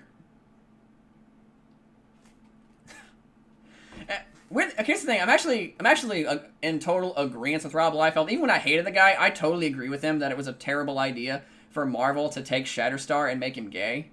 Like, that was terrible. Okay? The dude was asexual, you know? Like, and if you want to argue, oh, my gay representation or so, what, do asexual people not deserve their own representation either? Them gay people, they need all they can get, so you ace people, you gotta take a back seat, you know? It's gay, it's gay. Yeah, I'm totally agreeing. Don't change a character's established sexuality just because you felt like it. Marvel! Okay. I love when Liefeld gets lazy and just starts putting detail in the guns he gives people, so they end up leaping with these gray oval blobs that couldn't possibly exist or work. Well, it's a good thing that they are fictional laser pistols in a fictional comic book universe, so therefore they work because the writer says they do. Because they are not real. Yeah. My favorite one is the one in the upper right that's clearly coming from behind Prophet. That is coming from behind Prophet. Okay, even if it was, they are leaping forward. Oh, this one I think he means. They are leaping forward now. And he is clearly shooting in an arc, like boom, boom, boom, boom, boom. So a laser blast coming from that angle or so, or maybe he's doing something like this, like boom, boom, boom, boom. That is not that unbelievable that a laser would be placed in that particular spot. So it's fine.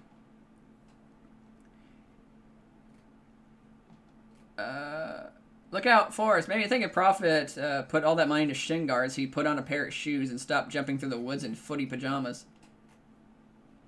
Are you actually criticizing a character's foot? What is with this guy and feet? Feet and hands is like all this dude complains about. Show me the toes, Liefeld.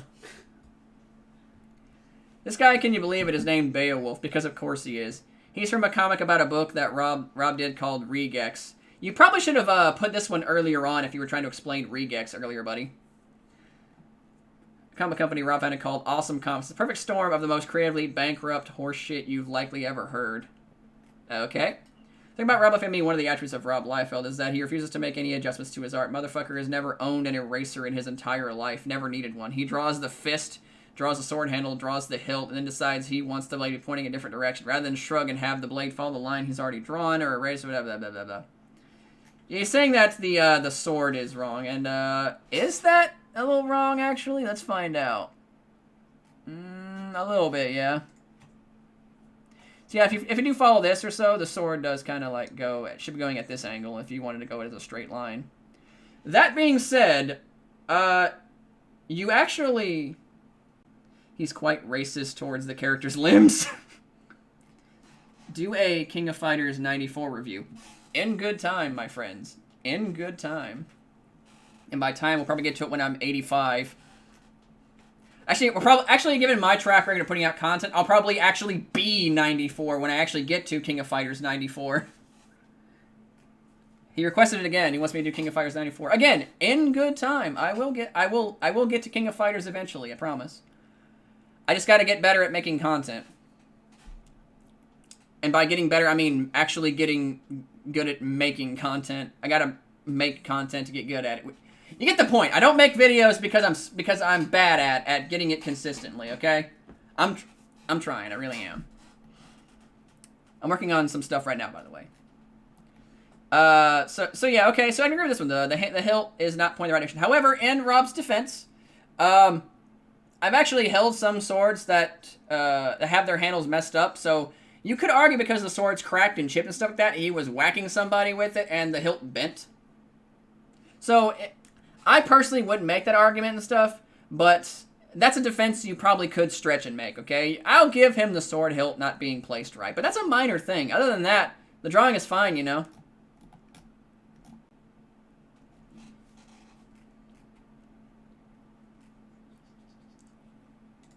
2021 is possibilities. Yeah, fair point, including King of Fighters. I mean, after all, you know, King of Fighters 15 is coming out this year, so I might actually have to go back and play the OG King of Fighters game to like kind of, you know, like kind of hype it up for everybody. You know, if you never played King of Fighters or so, you're not familiar with the lore. Oh boy, are you in for it? Because my God, is the King of Fighters lore so good. It is the best story in fighting game history, hands down, bar none. The uncrowned king of fighters. Uh-huh.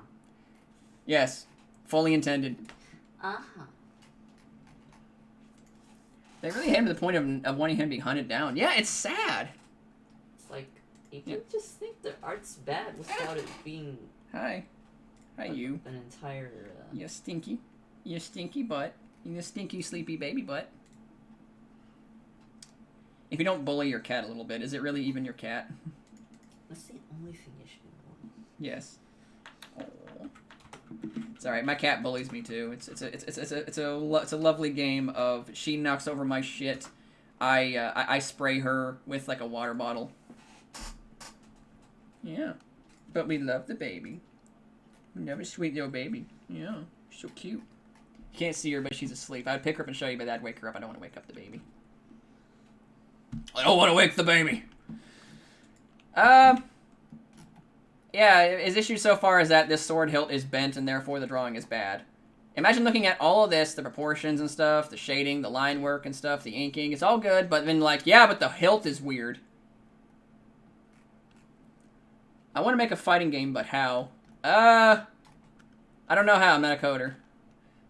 Just do the best you can, I guess, you know, look up some tutorials and stuff on video game development, you might be able to find something. Let's see here. A story of how Rob made $1 billion trillion and is 20 times more successful than anyone reading or writing this will ever hope to be. Again, I'm getting a hint of jealousy from this guy from that.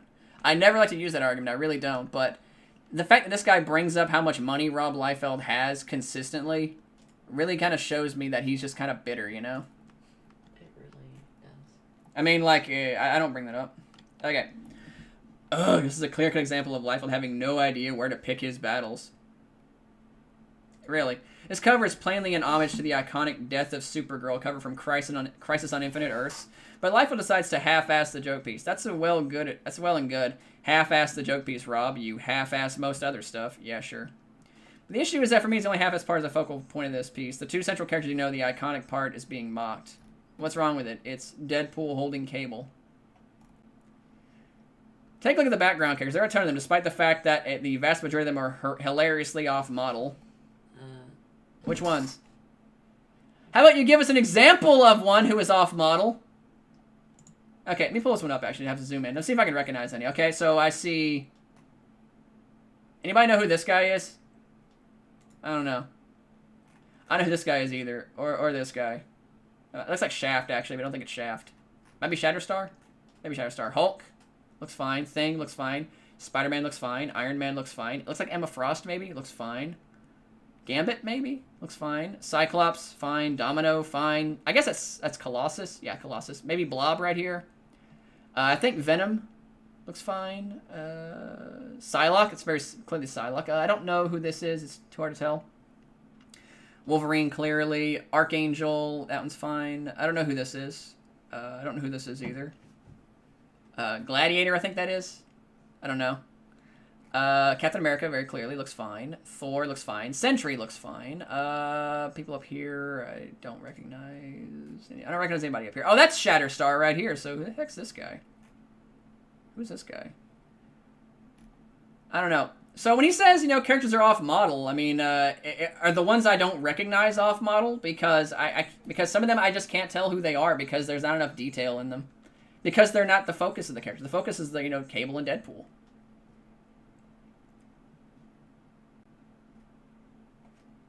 Is it King of Fighters 13 they gave away? Aren't these the same people who want to call you a hater when you criticize their music or art? Yep.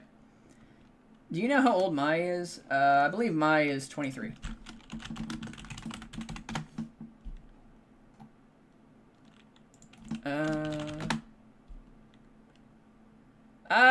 1925-ish, depending. It's kind of hard to figure out how old she actually is, considering that she's in 2 continuities. An adult. Yeah, but she is very, very well into her adulthood. She's never been depicted as anything other than adult. Yeah. So, late, early, I'd say early to mid 20s. Okay, so what's wrong with this? Let's see, there are a ton of them, despite the fact the vast majority of them are hilariously off model. Okay, how about you name one? Name one of the characters back here that looks off model. I would love to compare them to the character to their other drawings and other illustrations or so, and I'd love to see those comparisons. You can't just say they're off model without saying this is what they're actually supposed to look like when they look like this in Liefeld's comic. Look, man, if you want to say something more obscure, minor characters in the background or so are off model or so, by all means, point them to me. Maybe you're right, but you can't just make this claim without providing some evidence for it. Take a nap or wait till the next day, or call the publisher, tell them the cover will not be ready on time. It's probably one of the things that Liefeld is the very best at in the world. He just goes fart and sprints through Cable and Deadpool. He forgot to draw a second leg for Cable. What's this then? What is this then? You can clearly see there's 2 legs. Look, his crotch is right here. 1 leg, 2 leg, 2 knees, 2 shins, 2 feet. He has gone from making bad takes with hands and arms and has moved on to legs. He's evolving as a writer. I'll give him that. He's evolving as we are going through this article. Hi, Nightshade. You're a little sweet little baby. Yes, you are. I hug you like baby. We are watching him evolve from bad takes from one limb to the other. In real time, people. In real time. Not real time because the article's 9 years old, but you get me. You get me. Okay. Go ahead. Criticize the mouth open. Please. Please, criticize the mouth open.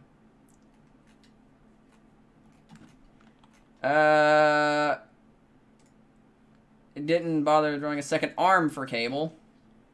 Well, you're not supposed to see it. You're not supposed to see that arm. It's probably behind Deadpool of some regard, considering his armpit's right here, and Cable is massive.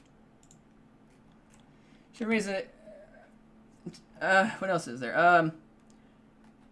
Think about drawing arms for Deadpool. He is holding him. His arms are very clearly on his back and on his thighs or hamstrings right here.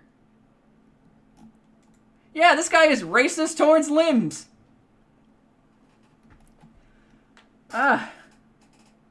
What? There it is. There it is, people. The wide open mouth critique again.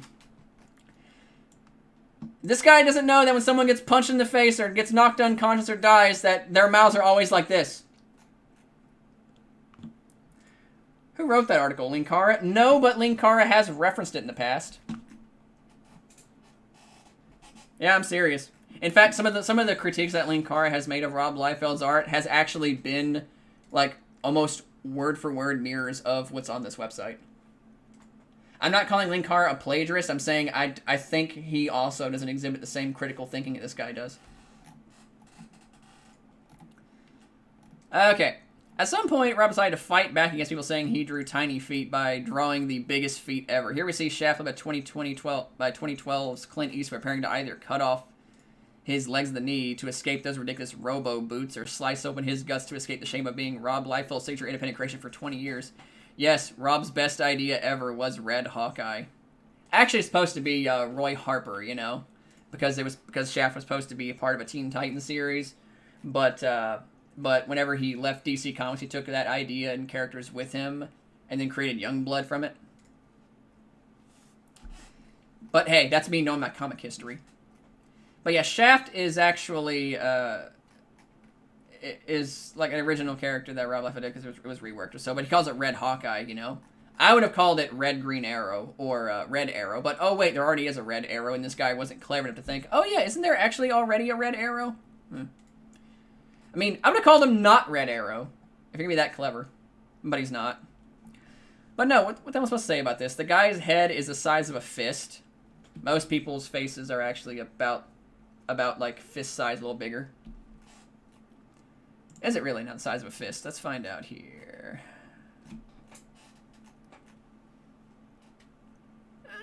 Sorta. But his fist is very clearly closer to the reader, so I don't know. So maybe that makes a little more sense that the hand is a little bit bigger. But most people, but unless you're some weird, your face is about the size of your hand. This guy's head size of fist. He's carrying 3 swords that go nowhere. They go behind him. I don't even know what these things are, actually, because Rob Liefeld just started drawing these on people, actually. Like, if you want to critique that, go for it, because even I don't know what they were, and they appeared on a lot of his characters. I guess he was playing with his knife on the bench of the door, and someone opened the door and found him like that. Is that why they call him Shaft? What? I'm gonna read that back out loud. That doesn't make any sense. What about the hell am I supposed to say about this? I don't know. You wrote the article. Maybe you should probably figure out what you're going to say before you include it. This guy's head's the size of a fist. He's carrying 3 swords that go nowhere, and each of his shoes is bigger than his body. I guess he was playing with his knife on a bench in a dark room when somebody opened the door and found him. Is that why they call him Shaft? What? Is that supposed to be clever? Is that supposed to be a joke? Because that doesn't make sense. Knives don't have shafts. Is it a masturbation joke? Because he's not playing with himself. What is the joke? I still have never seen a Linkara video. Hell, I've seen more Lindsay Ellis videos, and I've only seen her reaction video to being canceled. Okay, here's the thing. I might get some flack for this, but I actually really like Linkara's stuff. A lot of the time, anyway. Not every time. I think he makes a lot of really bad takes. Especially with Rob Liefeld, obviously. But I actually have a lot of respect for Linkara, and I'll say this in my video whenever I actually bring him up, because I'm going to have to. I want to use him as like a conduit, actually, to like address some of the critiques of Rob Liefeld, because he kind of says a lot of the common stuff that's said towards Rob Liefeld, and I think even he himself has like a thought, maybe that was a little too harsh on him, because you know how his theme song, he said, Rob Liefeld, you're not an artist. So he actually had Vincent E.L., whatever his guy's name is, redo the whole song and take that line out and replace it with something else, just because he wanted to take a much bigger stance against harassment of artists. He even took out the Gary Brodsky line, too. So I think Linkara would actually agree with me on this front, and that's why he's changed his song from that. He wants to stick by that. I think he probably would he might disagree with a lot of my critiques of what I'm going to say about his videos, because if you don't know who Linkara is, he runs this show called Atop the Fourth Wall. It's been going on for about like 10, well over 10 years. Yeah. I have a lot of respect for him because he's been like the one creator from that Got the Glass. He's not on that website anymore, but he was on there for a while. He's been the one guy on that website who has like consistently put out an episode and other shows every week on the week and has never burned out on it. That, if I had a hat, I'd take it off to Linkara. That's actually really commendable. The guy has no budget. He doesn't have a huge million some blah blah followers. He has a couple thousand, and he still puts out content every week on the week. I won't say he's always funny. I think I won't say all of his critiques are good. In fact, I think a lot of his critiques are actually like facepalm and cringy even. But I have to hand it to him. He's very consistent with making content. And you know what? That's fair. And I actually like a lot of his stuff. Like dude, when he reviewed Secret Empire, that awful event comic from Marvel where Captain America was a Nazi and stuff. When he reviewed that, he tore into that book like, thank you, God! I want to give him a hug for that, because, God, fuck Marvel. Fuck that book in particular. Yes, I am very angry about that event. I'm not going to, attack the writers or something like that. I'm not going to attack the artists or so, because the art's actually quite nice for it. But God, the whole company, the studio executives, the direction they're taking it, it's so bad. I can't read it. I dropped Marvel years ago, and I have not gone back. And every single time I hear about a new thing Marvel's doing, or I even come across like a scan of a comic or so, and I just read through it a little bit or so, I am reaffirmed of why I stayed far away for this long.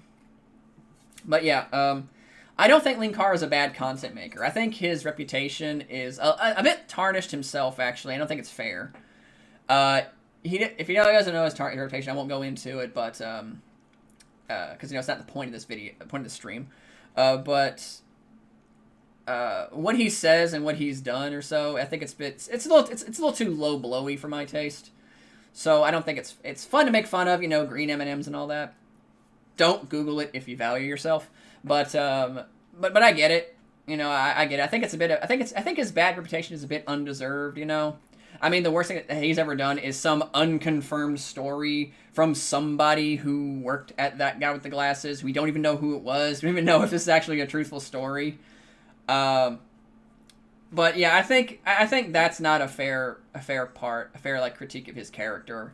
And the fact that he puts out his show so consistently, commendable. Have you seen any episodes of the show Invincible on Amazon Prime? No, but I actually have read a few of the comics. I read the one where, I've read the most infamous one, Invincible, of course, when, our main character gets beaten and you know what happens to him. I can't remember her name, but we all know what happens. It's very, it's grape flavored without the G, what I'm trying to tell you. So I've read that comic and a few other issues, and I think it's pretty good, and I want to check out the show. I've heard it's amazing, but I want to check it out. Anyway, remember what I said about prudish stuff? Because we're gonna get back to it now. Bleck, gross, ew, women's bodies, ew, boobies, gross. Okay, now superheroes don't actually exist. I know that. Then what are you complaining about? But if they did exist, at unrealistically proportioned women choose to enter superheroing, there's no way, just no way, that they would ever choose any outfit approaching this. Well, it's a good thing they don't actually exist then. And even if they did, who cares? Okay? Who cares? You're a prude. I can tell that he is a prude because he started off with gross, and no woman would ever dress like this. You just said they're fictional. Who cares what clothing they're wearing? Even Power Girl's notorious boob window seems utilitarian next to swaddling your gazongas in saran wrap and flopping them over your bondage harness. That ain't practical, fellas. You know what's really not practical, though? You know what's really, really, really not practical in any shape or way or form or so? Let's see. How about shoulder pads that are bright purple? How about blue boots that go up here? How about this weird, frickin' spiky hair? How about a giant metal arm? How about these huge, ridiculous boots? You're not going to critique any of those for being impractical, but the boob window is impractical. That gets the critique of approval.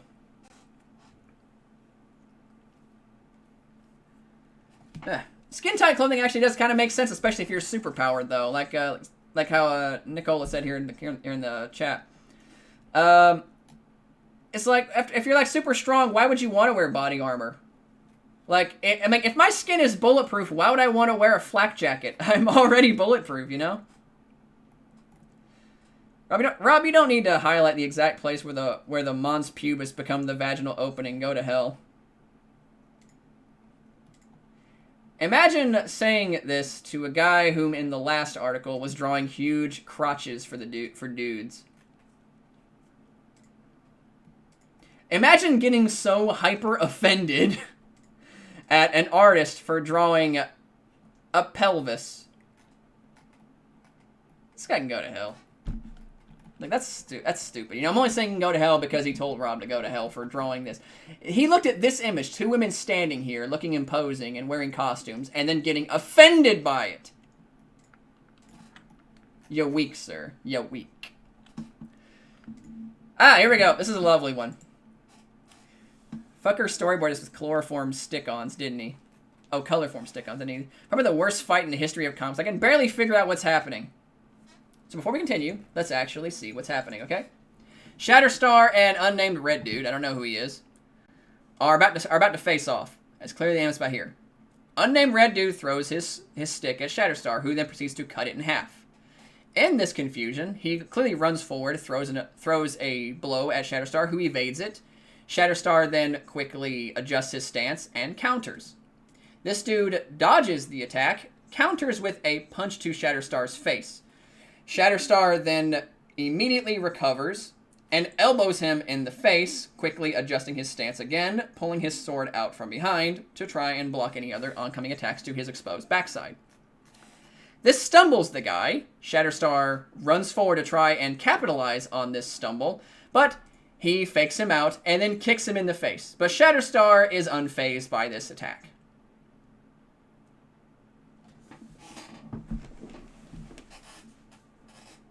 You couldn't figure out what was going on with that? I don't even know the red guy's name and I can tell what was going on. He does his best Todd McFarlane mouth. I don't even know what that means. And halfway down, the red guy dodges the sword. He doesn't even know the red guy's name either. Probably tells me that he hasn't read the book either. You know, I haven't read this comic, and neither has he. But I can still tell what's going on. Again, I fully believe he just picks up a Rob Liefeld comic, flips through it, and looks for stuff to complain about. Anyway, the strike least research posed possible, and the fight culminates with Shatterstar walking into a jumping karate kick. You wouldn't throw a karate kick if you tried. Look at him. He's just clicking his heels together. His heels at the end of a dance number, and Shatterstar is cut. He got sliced in the face by the guy's foot.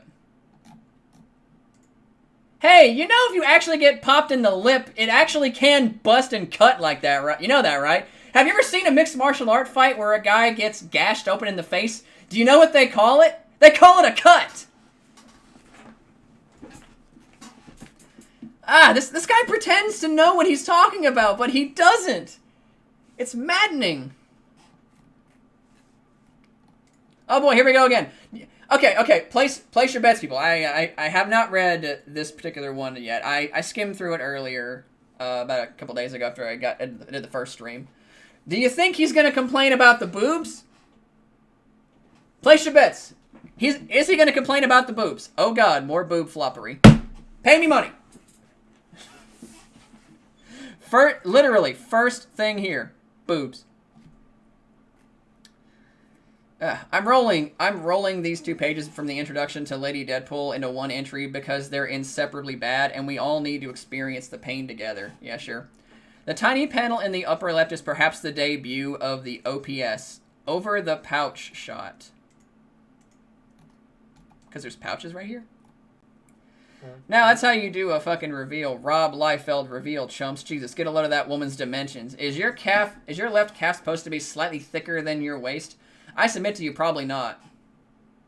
Is it now? Nope, her waist is in fact thicker than her calf. In fact, that's actually more interesting because her calf is clearly closer to the reader and therefore is supposed to be bigger because it is coming closer to us. It's a perspective. So the fact that her waist is still bigger than her calf actually makes a lot more sense now. He doesn't watch MMA because the ring girls offend him with the way they look.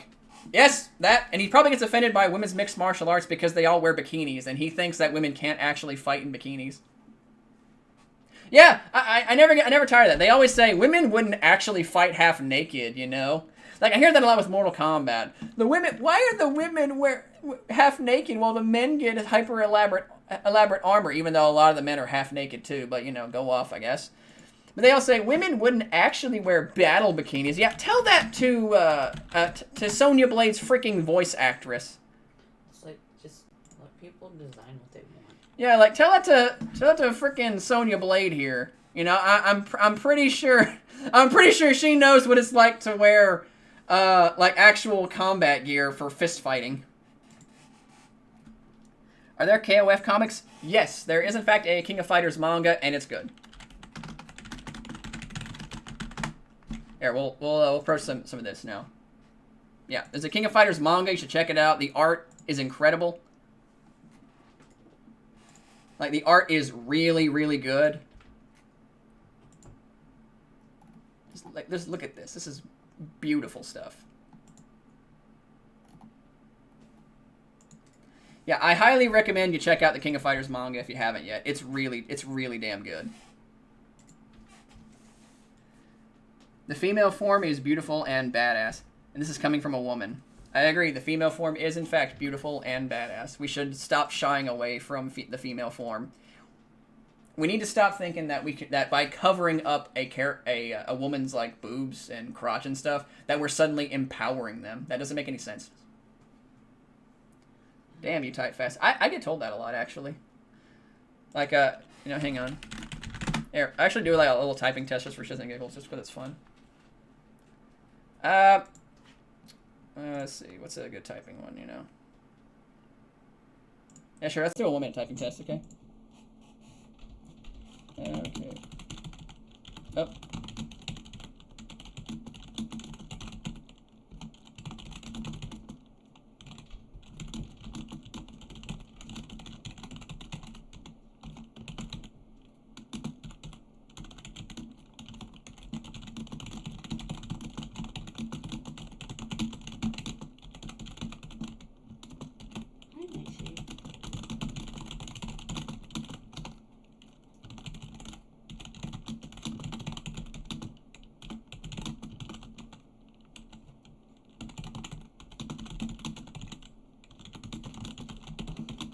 Apparently she wants your attention real bad.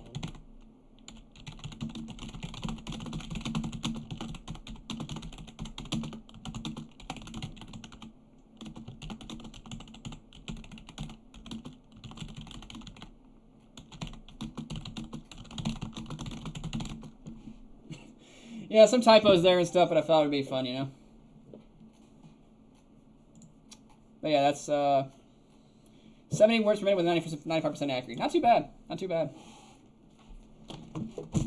I learned how to type fast because I used to play an MMORPG called Tibia, and you had to like type out your spells and stuff, and in the moments of, I'm gonna die! You had to type out your healing spell a lot, so it was like, exure. I never forgot that, so it's like that. 12:45. Yeah, it's getting a little late, so I'm gonna go ahead and just try to hurry up through this. A second dive says played bottom right hand panel. You know how Rob Liefeld thinks someone would take a mask off by grasping one side in a fist and steadying the other side against the face with the other hand. Perhaps the thinks the mask is removed by slightly. Or that's what's happening here. Are you seriously critiquing how somebody takes off a mask and thinking it's a gotcha? That's silly. Okay. I have the power! Easiest joke in the world. I've been staring at this for 20 minutes trying to figure out why Cable, a guy born with the telepathic abilities, couldn't figure out he should take off his white-ass dinner gloves before cutting open his hand. I guess he'd have to redo his wristbands. That'd be too much trouble. You're looking at this image. What? Oh, I just pointed at her and she made a noise. It's like... imagine looking at this image and then critiquing it because you're surprised that a blade can cut through a glove. Hey guys, if you wear a piece of cloth over your hands, you know you're blade proof. That's why if you get stabbed in the chest, your shirt will protect you. This guy wants to critique realism. Oh. What, comments? Yeah, I saw it. I love King of Fighters, but I'm 11 years old.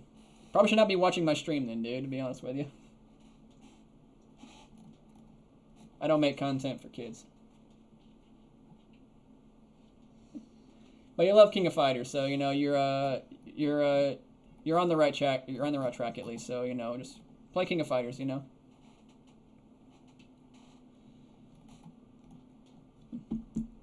Youngblood. Okay, here we go. He's criticizing this image now. This is the last page of the first story of Youngblood, where they're about to fight the guys called the Four. That's a non-argument person who wrote the article. That was basically a long social media Rob like, God, look at this text. All to explain a drawing. Okay. ignore that. Check out Chef's picture. He's about to fire 2 arrows of differing sizes without a bowstring. Okay, this bowstring thing here, that's always bothered me because it was literally the world's easiest thing to find out for me. Okay, Shaft's bow does not have a string in every single drawing ever of him. You want to know why he doesn't have a string? You want to know why? It's not because Liefeld doesn't know how to draw a straight line. It's because Shaft's bow is magnetic. It launches arrows with magnetism. It does not have a string because it is super technological and he fires special arrows from them. Like, it's part of the character. It's stupid. It's dumb superhero bullshit. But it's still, like, you know, I can believe, you know, Magus can propel something forward, okay? You know, they do it with trains and stuff. So, what exactly... So, if you're criticizing his bow not having a string, it's because it's magnets. Like, that was the easiest thing on the planet to find out. It's part of Shaft's power and moveset. Back off. Shaft! I ain't got no bowstring. But I'm still a bad mamma jamma. Shaft! I'm just going to finish this up really quickly, but immediately the bowstring thing criticized. Okay, motorcycle Chapel's drawing. Well, driving because he is holding a gun in each hand, and holy shit, look at that bendy bike. Looks fine to me. His knees are in his armpits. Looks like the perspective to me, you know. Let's see here. And of course, the thing left to understand is a lady's body. Yeah. Says the guy who thinks that a woman's calf coming at you is bigger than her waist. You know, you're pretty clear on the female anatomy, sure. And the guy who couldn't figure out what a left hand looks like in the last article. Okay. How is that thing staying on? Magic? Is it some sort of spoiler type system where there's a strut attached to his shoulders that looks like this? Is a shoulder pad? Like, is it he's a big rock guy, and you're confused about how his shoulder pads are staying on. Yeah, okay, good. You know what? Magnets. There you go. Staying on with magnets, like Shaft's bowstring. It's consistency, people. And my cat is being a little stinky butt. Put you down. Okay, now the motorcycle. Okay, the only thing left is my body. Okay, her pelvic shelf. Yeah, the new KOF action figures. Pelvic shelf somehow visible from this angle. Her tits are half as clearly no way connected to her thighs half. Just horrifying. Or she is leaning forward. She is clearly leaning forward. The way no one does. What's a good thing? She doesn't actually exist then. Okay. This one's very, very 90s Liefeld-y. Look at this arm. Jesus Christ. Looks like a tumor, you know? It looks like he's a very clear synthol user. It's not a tumor. Hold on to your butts. Jurassic Park, whatever. Jurassic Park. Hold on to your butts. Good night. I don't know about my favorite part is the fact that Liefeld couldn't draw a clean half circle for the moon. Yeah, because as we know, the moon is perfectly spherical, right? Like, from a distance, yeah, but if you get really close to it, it's very clear it's not a freaking circle. It has, like, craters and stuff. Okay, wait, let's see here. Sunspot's epic pouch suspenders with matching codpiece. Wow. Design synergy. Evil. Maybe Domino's right boob jutting this out of the side of her rib cage. Boobs actually do that though. Like they can look like this. It's not that unbelievable. You know what? This guy doesn't have the right to critique, you know, female anatomy if he's never seen a real pair of boobs before. Maybe say, is she holding the worst arm ever drawn? I don't know, man. I've seen stick figure drawings. It's just a really, really big arm. I don't know who this guy is. I think it looks a little silly, but I wouldn't say it's the worst. Yeah, I think it looks a little silly, like it's a little too big and stuff for my taste. But this guy is supposed to be, you know, taller, more muscular, more imposing. So whatever. Holding a super soaker. What's that tube for? And why does she wear a codpiece and V-neck suit to the moon? I don't know, because she's a superhero and cool costumes take precedence over realism. Liefeld gets extra points for hiding every single foot and arbitrarily deciding how big and how much of a floating head everyone should be. Here we go with the feet again. This guy is just... I swear to God, if it was a drinking game, we'd be dead right now. Show me your feet. Show me the feet, BB. I want to see the character feet. Give me the feet. They're the only limbs I know anything about. Whatever. Nobody would give everybody in the team thigh pouch belts. I think how tall it... I think the tall guy is how Rob Liefeld sees himself. What, this dude? Are we really... Like, is that it? Because he's not even the tallest one. The tallest one's clearly this dude over here.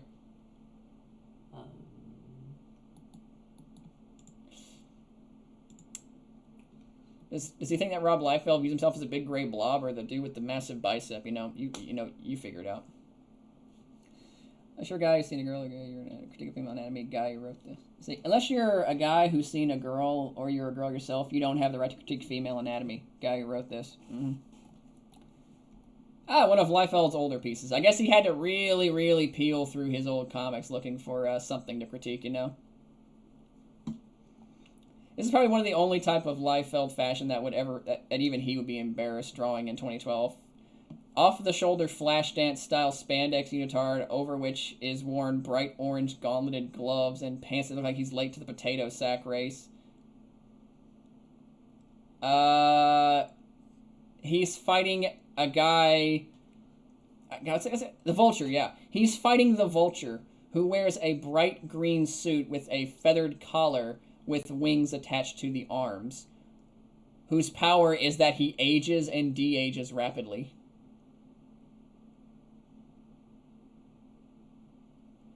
And he has the gall to criticize Rusty Collins' attire. Okay. Let's see here. There's no way the Vulture's leg would... Okay, how fairly skinny must the Vulture's calf be just above the ankle? Pretty thin considering he's in his old man form. And old men are typically very, very lanky and not very muscular. But, you know, what do I know about anatomy, you know? I know where a left hand is and what it looks like. And that was the last time Rob Liefeld drew a foot. Even though I've shown more recent examples of Liefeld drawing feet, I'm still on the feet thing. As an aside, this is the most Acts of Vengeance 1990 cover ever. Two guys fighting in the air. One guy having a... This is 90s for you? Like, this is 90s. You know, to me, 90s is like big guns and stuff, but, you know, whatever. Huge fuck off signature box learning the fact that two Dutch angle narration boxes about superheroes whose superhero name is Rusty. I refer back to what I said earlier about, you know, other superhero names. Remind you that one character he made is named after a Clint Eastwood movie, Deadpool, and one guy's name is Cable. You know, like this. Superhero names ain't exactly all that spectacular, considering they're mostly named after, like, you know, inanimate objects and stuff anyway. Number 17. Try to have fun with these, but you take away isn't that we're funny. You're not. It's that Rob Liefeld cannot fucking draw to save his life, and he should have every dollar he's ever earned taken away so he can work in a mill somewhere and Neil Adams can have his Conan sword. Again, we go with the money thing. Anyway, the ridiculous group pose in the background is funny. Wow, superheroes posing. Never seen that before in any comic ever. But Suprema is a total mess, besides her elf boots. Criticizing her sense of style in a superhero book. Okay. Because elf boots. Yoga shorts that aren't really yoga shorts because he just drew lines across her stomach and legs. That is a standard industry practice. You draw the naked form and then draw lines over it to indicate spandex. Like, have you never seen what Nightwing looks like?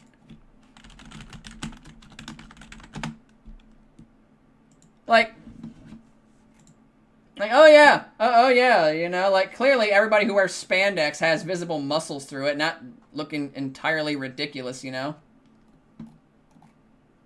I mean, have you ever seen a real guy wearing, in spandex looking exactly like this, you know? Ugh. Whatever. Has never seen clothes. You've never seen a left hand or an arm, but, go off, apparently. Her body is royally fucked. Look at her abs. We'll look at her abs, actually. Nice.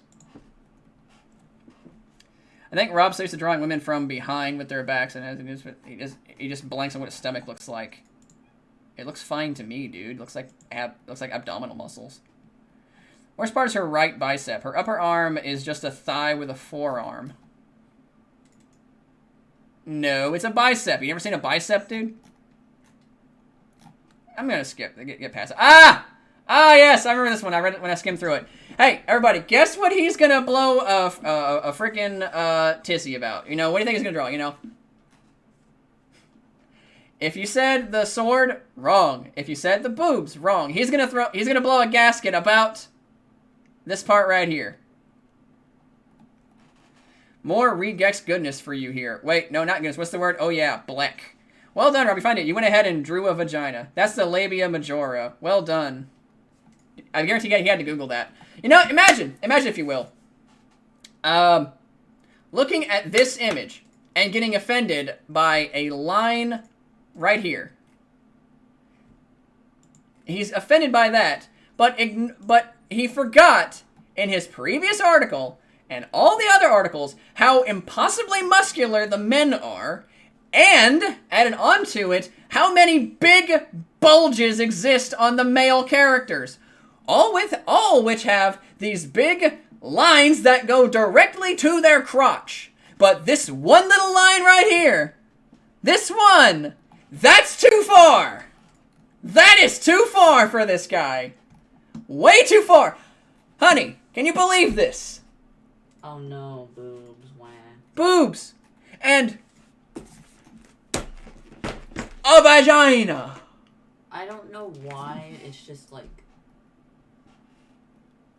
Who cares? This is so milquetoast.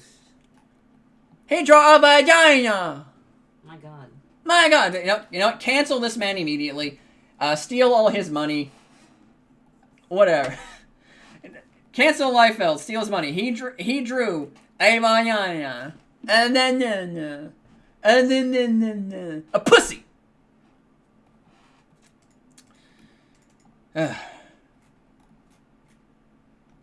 This guy has a short-term memory. I'm convinced of it. Okay. Looking at this and just drawing to this one little line here. That's how nitpicky he is. He had to zoom. He had to focus on that. So nitpicky. 15. 3 major questions here. If these guys are crashing through a window, why are rocks flying everywhere? Is that supposed to be pieces of the window? Yes, it's pieces of the window frame, as you can clearly tell by the fact that they are the same color as the wall and the frame itself. Most windows actually typically have, like, wooden pieces in it. It's not just one, like, blank, solid piece of glass. Why is he surprised to find guys stepping through his window if 2 guys just waltzed in front of the door? Because they're being loud and these dudes just snuck in through the door, so he's probably looking at them when they're distracting him from the guys behind him.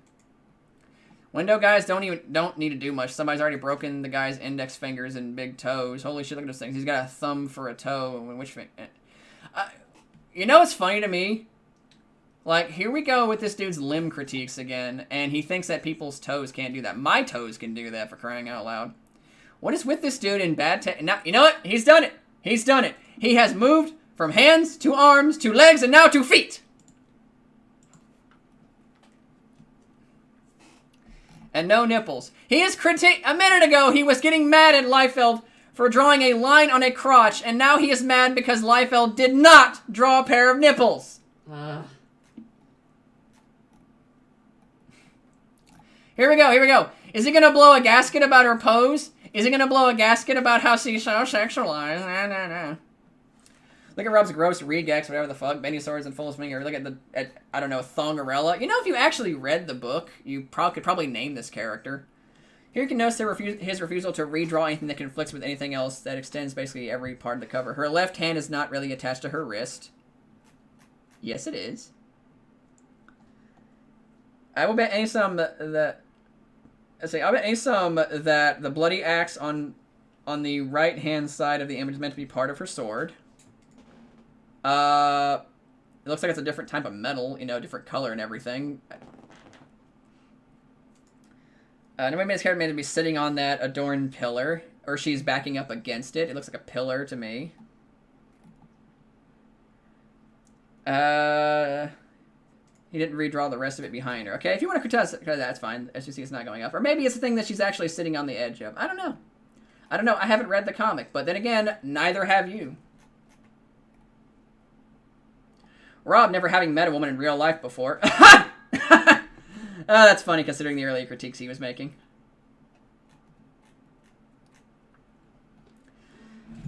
Ladies and gentlemen, the cover to Youngblood #9, as I like to call it, the weekend version of the Badrock cover with the blind laser sight lady. Okay, what's wrong with it? This one is straight from Rob's high school art folder, and I'm so tired of explaining what's wrong with him. Nothing is wrong with him. You're just a prude who thinks he's a comic book criticizer, critic, you know, whatever. Am I too late, Magus? No, we're a little past the halfway point. We're kneeling the tail end of it. We're about to call it a night. I think I've gone way past what I wanted to have a stream be at, actually. But you know, we're about finished up, so we got a couple more. Let's see here. He thinks the rib cage is the biggest part of a person's body. Have you never seen anybody suck in their stomach, dude? Talk about the rib cage is the biggest part of your body. It's the biggest part of your torso. Have you never, like, is your head somehow bigger than your torso?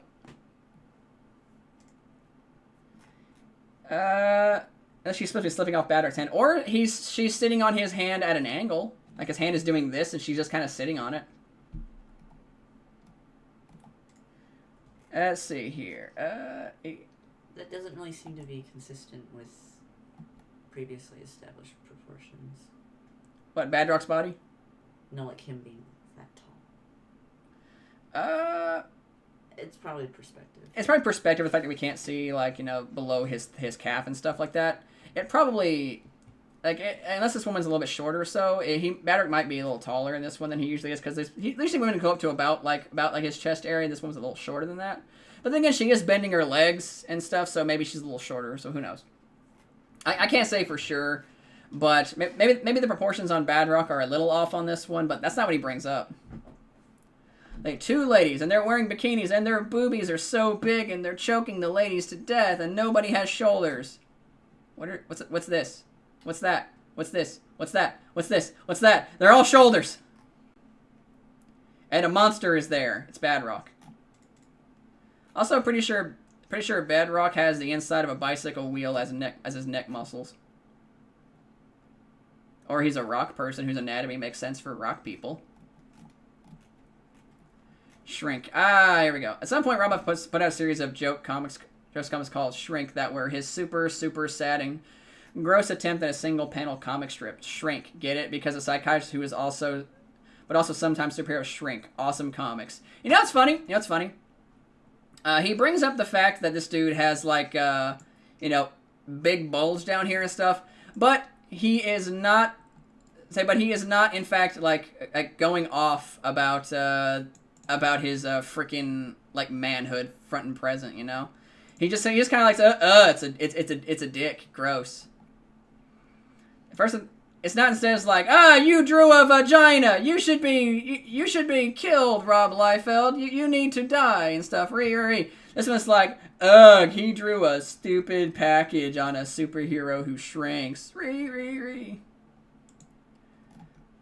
No, he just drew it's a stupid comic, you know? It's a pun. Shrinking. There, but it's like, you know, haha, shortcomings, I get it, you know? It's big dong, small superhero.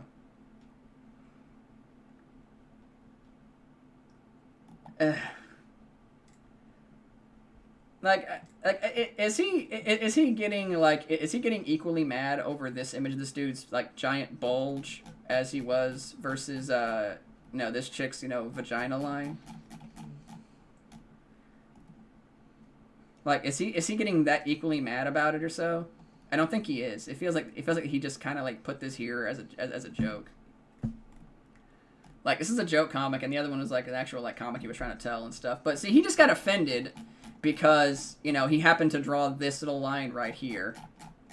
But now he's offended at a joke that Rob Liefeld made about a character's, like, you know, impossibly huge crotch. Which might actually be a joke from Rob Liefeld himself, because he knows that he draws impossibly huge crotches on all his men.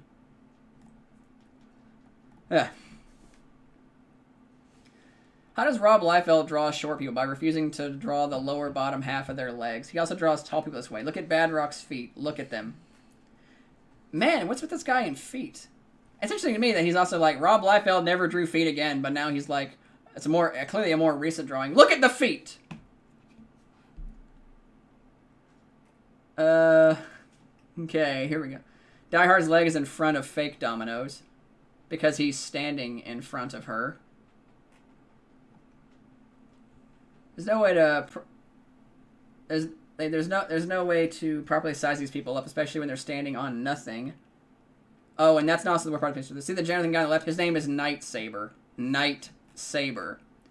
Hey guys, superhero names are kind of silly. Black Cat, Batman, Superman, Spider-Man. What are these all Mega Man villains?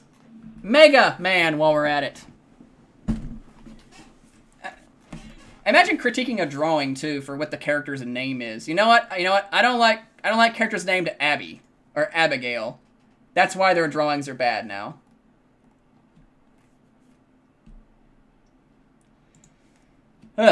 Okay, last page. We're gonna call it a night. I've been going on way too long. Okay, so number 10. Oh, Robert, your tawdry escapades will certainly go down in the Ribaldry Hall of Fame. I don't even know what sort of clothing Suprema Yep is meant to be pulling or removing here. Sweater? Perhaps she's pulling taffy while wearing her skirt. That's probably it. And this dude's obsessed with feet than Jerry Brutos, minus the murder, of course. I don't know. I'm starting to get more Dan Schneider vibes from this dude. Feet. Show me the feet. It looks like a sweater or some kind of shirt she had on, dude. Taffy, it's very clearly a shirt. You never seen fabric stretch?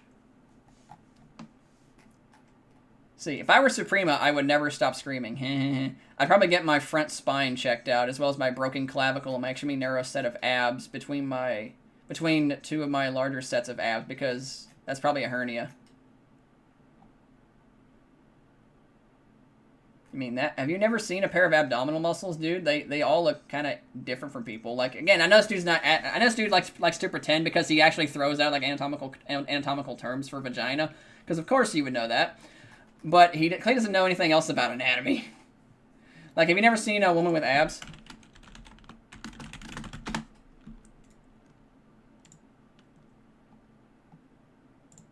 Like, they can sometimes look a bit pronounced, and sometimes they can look a little, like, a little off and stuff. Sometimes they're a little smudged.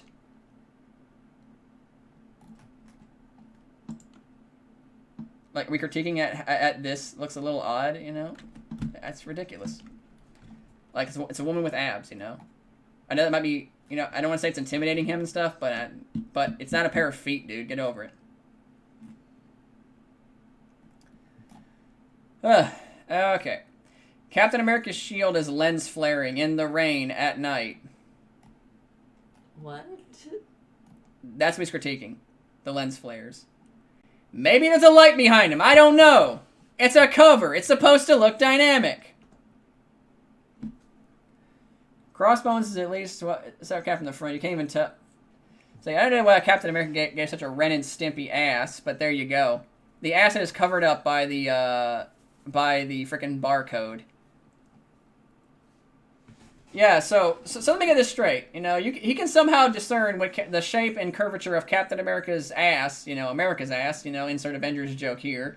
But he can see it through the freaking barcode somehow.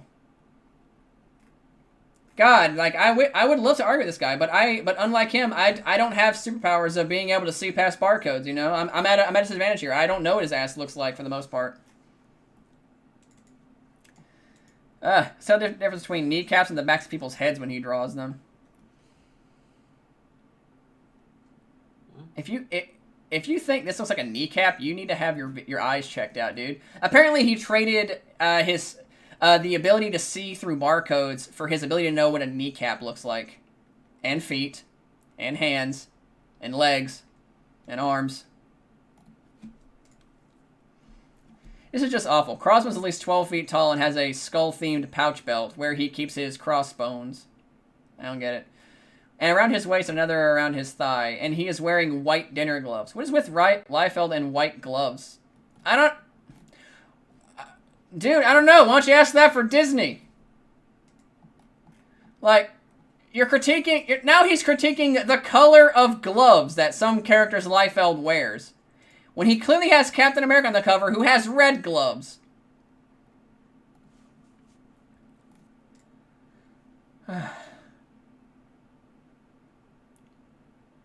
Cable suddenly has white gloves. Look how they add Flynn's fairs in the computer. Wait, what? Every 6 years he learns how to draw a new thing and puts it on everything. Learn how to draw white gloves. Cable suddenly has white gloves. Learn how to add lens flare. Maybe he figured out something that he likes the look of and decides to just start incorporating that more often. That's actually pretty fair. Here we go again. Another War Child book. I'm convinced he didn't actually read. Here's a brilliant read. Catastrophically horrible example of Liefeld likes to draw shit out of order. In the original pencil drawing for this cover, would you imagine War Child is ever meant to be holding a sword or that sword at any rate? Yes. Considering he is clearly supposed to be gripping something. That was probably supposed to be a sword, and War Child, I believe, does have a sword. Extend index and middle finger, and the right hand bends slightly at first knuckle. Clench fingers and thumb of hand together like you're making a chicken's head with your hand. What? Oh, you mean this? Did you watch Impact Rebellion? I did not. Now hold a 7-foot sword. Ah, yes! 7-foot sword. As if big swords didn't exist in real life. What is a claymore? What is a Zweihander? What is an Odachi? Whatever. Once again, Blade Sword doesn't even come close to meeting up with the handle of the sword. Maybe he's right here. Because it looks kind of... No, actually, it looks fine. Because if you follow the blade here, it goes down about that, actually. Maybe a little off and stuff, but the this part kind of throws it off a little bit, you know?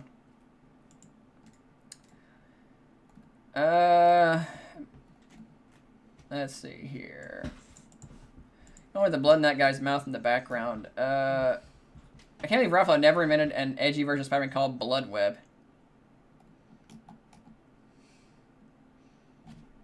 I don't know. Edgy version of Spider-Man to me was just Kane. You're the professional. Say, maybe I'm just have a couple swords in the back and carry guns like hairdryer. I don't know. I'm just spitballing here, Rob. You're the professional. You're right. He would never say that somebody should be assaulted and mugged for drawing things he didn't like. But you know, yeah, he is a professional and you're not. I will flex so hard I will bend this sword. You never seen a sword with a bendy blade, dude? Like, it's clearly a curved blade, a curved handle, you know? It follows the sword just fine because the sword's actually curved. Let's not change the angle of the sword to the angle. Does he really think that he looks at this angle and just goes like, yep, supposed to follow this and stuff, instead of the other part of the sword bending right here, in which case if you actually bend it, it looks fine.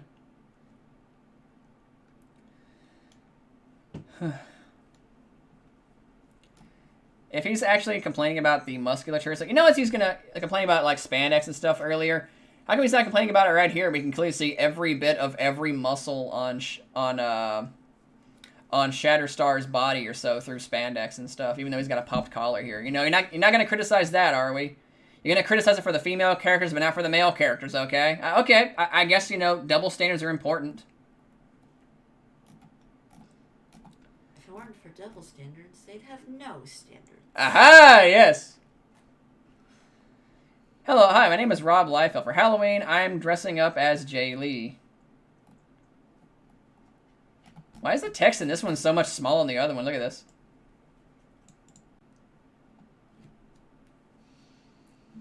Referred to this one as Rob trying to Sylvestri it up. I think the lesson we learned here is Liefeld deviates from his natural style of guns and pouches and guys with no feet gritting their teeth, even though earlier you were just pointing out feet, but this guy has This guy is so inconsistent, it's actually exhausting.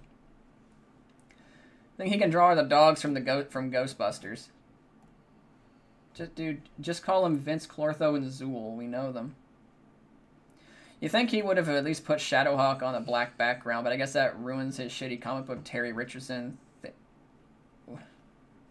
He's criticizing the drawing because it's on a white background. So Imagine looking at a drawing and going, but the background is white! He wanted to show off. He wanted to... It's not that serious. It's not that serious, dude. It's a background. It's not that serious. Modern day life on occasionally go... Okay, number 5. We're in the top 5, people. Here we go. You know what I realized? I haven't really agreed with any one of these. The face there does look a little bad. Maybe I'll agree with this one. I don't know. Modern day Liefeld goes for what he feels is a more photorealistic approach, except that his version of photorealism usually translates to crinkle face, horse skulled, pig snoutery. Yeah, it's not very pleasant to look at. The guy on the right is Sam Guthrie, a.k.a. Cannonball, who's supposed to be anywhere between 17 and 25, depending on who's editing the comic. The guy on the left, I don't know, so we'll just call him Soul Patch Jones. Maybe you should read the comics you critique before you actually put them in your article. Just saying. They both look 80. Yeah, they do look a bit older than they should be, so credit where it's due. You know, Cannonball's supposed to be a lot younger than this and stuff, but he's looking a lot older because of the lines of face. Okay. Yeah, I'm not gonna lie, the faces there do not look very pleasant. Yeah, they look like old men, so okay. They kind of look like they got a lot of plastic surgery. Yeah. So okay, I will give him this one. There's one, you know. Sam is not supposed to look old, but he looks like he's very, very old in this. So there you go. There. Good job. Good job. You did one. You gave us one. Yay! You've got 1 out of 40 so far. Another one, Shrink. Yeah, Shrink is like finding out Bill Kane has died and putting Joseph Kony in charge of the family circus. I forgot this came out in 2012. They're so bad I can't believe they're real. Unless Rob Liefeld is secretly my 75-year-old grandfather or Tom Green. There's no explanation for him drawing a melting snowman. The caption, be cool, snowman. Chill out under it. It's a bad pun, dude. Like, is anything wrong with the drawing? It's just a joke. It's a not joke. Serious. Is there anything wrong with the drawing itself? It's a stupid pun, dude. Like, if you're offended by puns, you should never watch my streams or my videos because I make them all the time. You know, like in fact, you know, my entire YouTube career is one big punchline.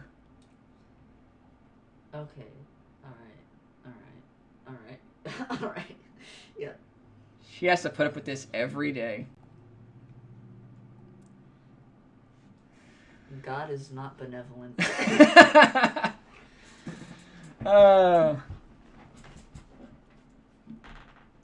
should probably fall asleep somewhere. We'll figure it out later. Probably under the bed. It's fine. This is the prototype of that Captain America drawing. Maybe I should include that one instead then. I can't decide if this is worse or better. What sort of reference guide so you suppose Life was looking at for drawing muscular bad anatomy? I'm kidding, of course. Ah, yes! The muscular bad anatomy of giant rock people who don't actually exist. Hey dudes, how many abs are on a guy? Like 1 million, right? I don't know. How many abs does a giant rock guy have? Shit, what do abs look like? I don't know. What do they look like on a giant rock guy? Like those small Endemane looking things, right? I'll just stick those on there. I don't know. What do they look like on giant rock people who totally really exist?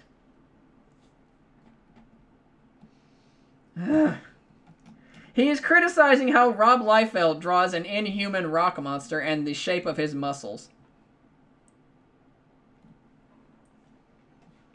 Please enlighten me. What species is Badrock from then? You know, like what is the actual real life anatomy of 9 foot tall, 4,000 pound rock people? You know, please enlighten me on what their real muscles look like, because I would love to compare and contrast that with how Rob Liefeld draws them.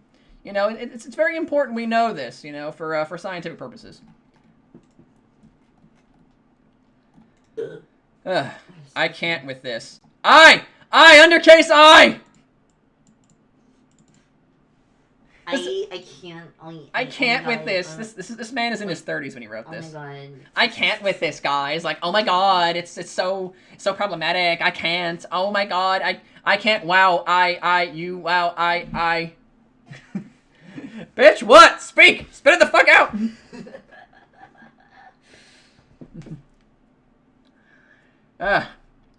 You know what? If people think, you know, me using bring up this lowercase I right here is nitpicky or so, remember, he nitpicked a single line on a woman's crotch and called Rob a sexist for it earlier.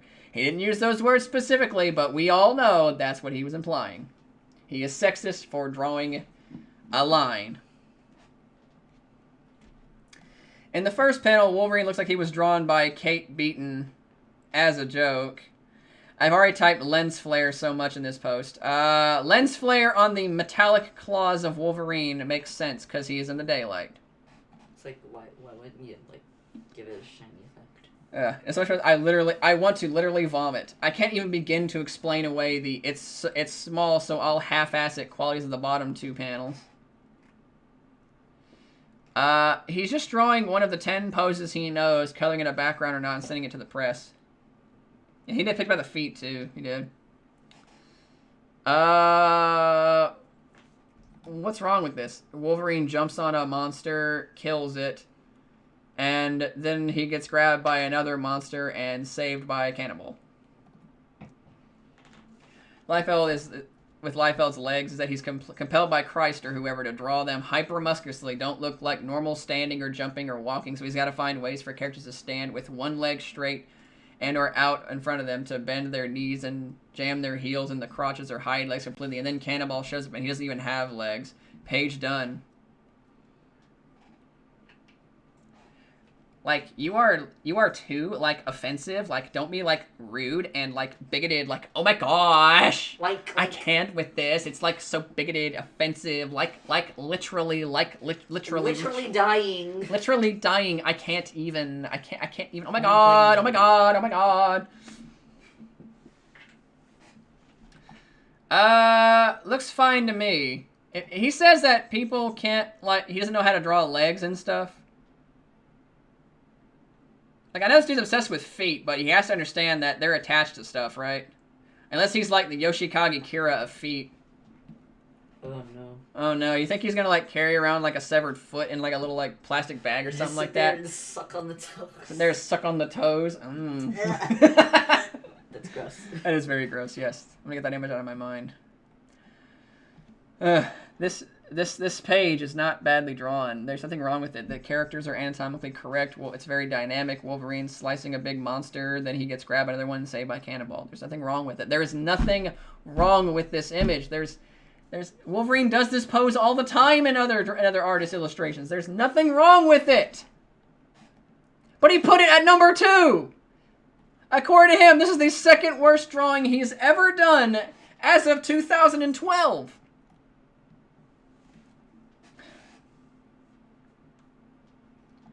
And maybe you can't criticize freaking Cannonball for not having legs when his powers make his leg vanish.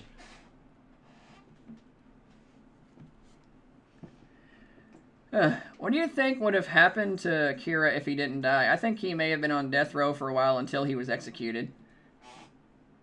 I think he probably would have busted out of prison if he ever got arrested because, you know, he has a stand that has, like, explodey time powers.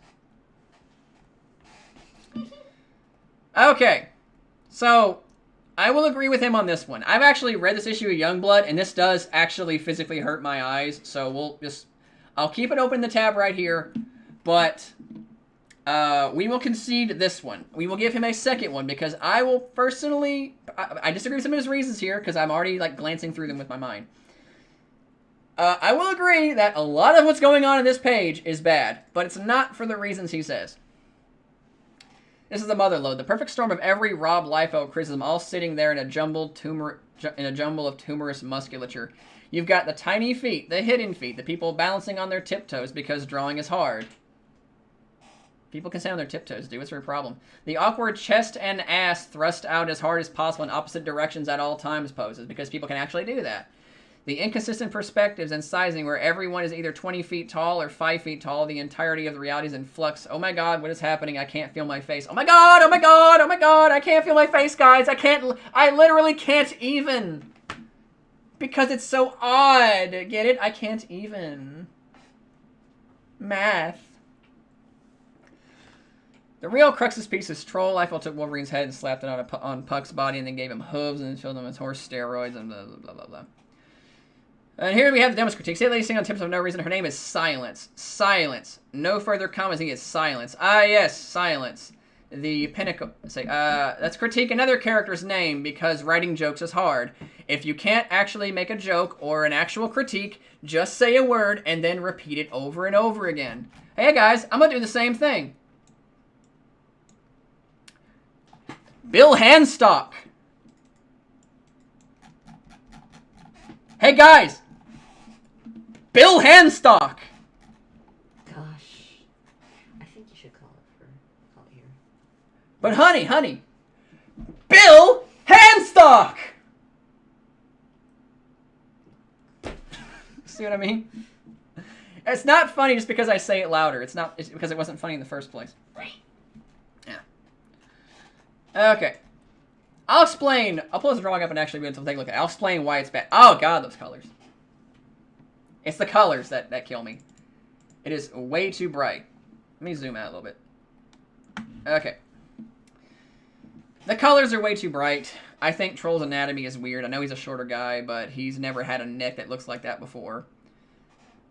It's way too bright, you know. Everything is like, it's like a visual eyesore for me. And like, it actually does hurt my eyes to look at it a little bit. I'm not gonna lie. I'm sorry I'm subjecting you guys to this. But, yeah, that's too much. Yeah, for the record, everything is like is an anatomically wrong per se. Well, manlet. Yeah, besides Troll, who of course, besides the manlet with the long neck, you know. I guess he took Badrock's neck from that one cover, you know.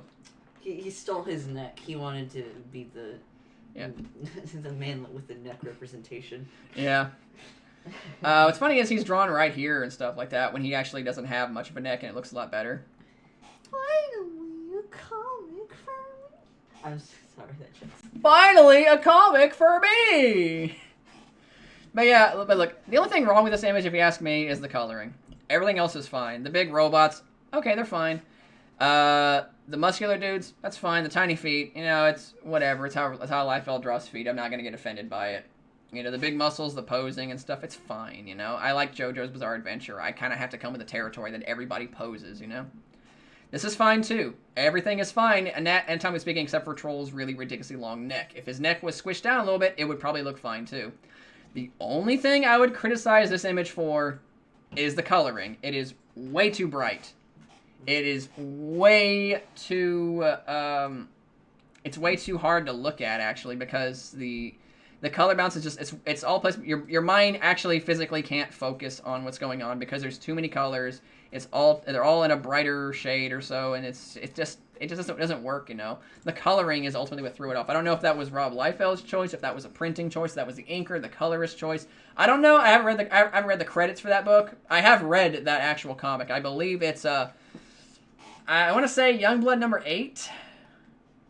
It's Youngblood number 8 or number 9 or so, or maybe it's Youngblood Strike File or Youngblood. I don't know. I've read again a lot of early Youngblood stuff because I actually wanted to study a lot of Rob Liefeld's stuff and make my own opinion of it because, you know, I do that thing called thinking.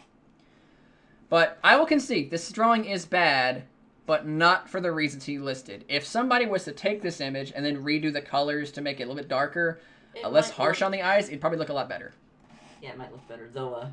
Manlet over there. Yeah, I mean, also Photoshop Troll's neck shorter. Like, they'd probably look a lot better too if you did that.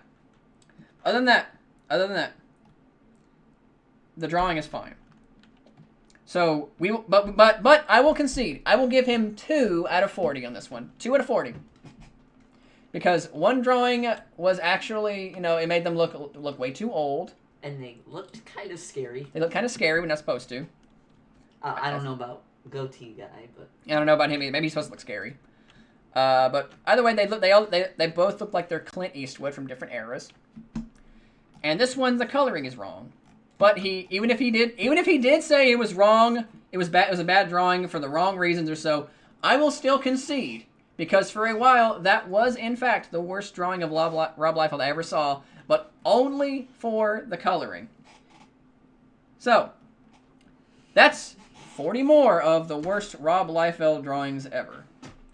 And he got 2 out of 40. Most everything else can be very easily explained and very easily defended with a bit of critical thinking. This has gone on way longer than I wanted it to be, guys. I wanted to be about an hour and a half, and I've gone on just this was full of bang energy, and I chugged it, and I'm just dead now. So, I got work in the morning. I'm going to go ahead and call it a night, guys. Oleander Rainbow Glycerin said they got to watch JoJo someday. Yes, you should. You should. It's very good. I love JoJo's Bizarre Adventure. In fact, I already cosplay as Joseph Joestar. I cosplay as Kakyoin from Part 3. I want to cosplay as Jonathan from Part 1, and I'm going to be cosplaying as Giorno from Part 5 sometime soon. As well as an Asui from Part 6 sometime. Once I get my midsection right. I feel like they're going to kick you out. Be like, you can't dress like that if you go to a convention. Probably. But I'll figure something to do with the crotch. You know what an Asui looks like. Hopefully you won't get in trouble for showing that. I don't think you should. Yeah, I'll show you guys what an Asui looks like, by the way. It's the crotch.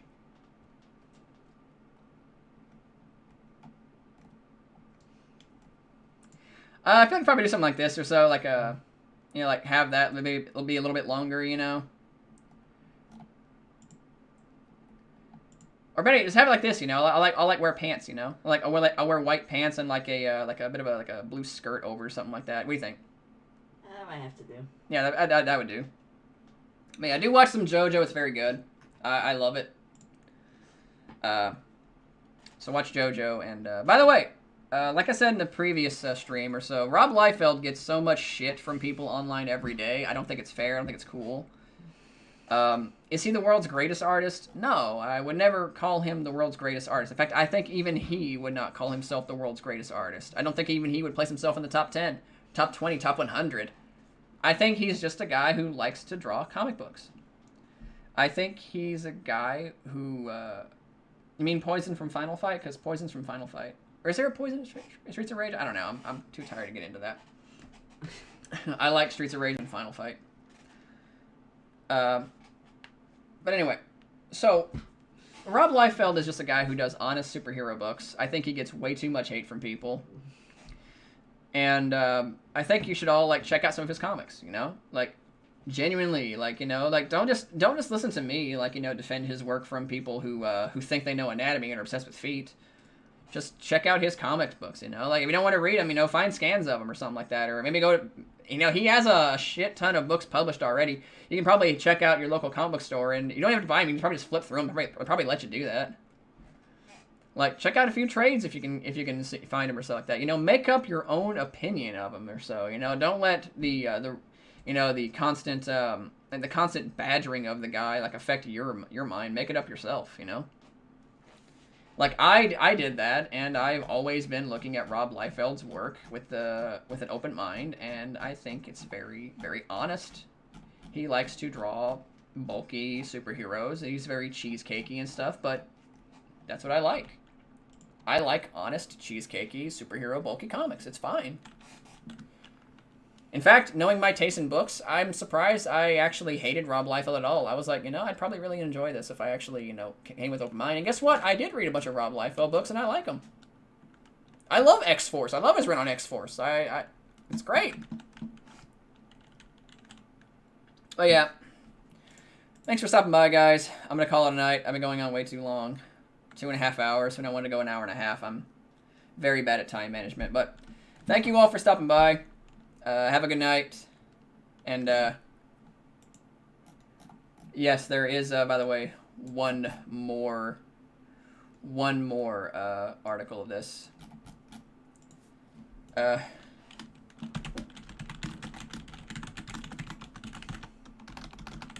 I believe there's one more anyway.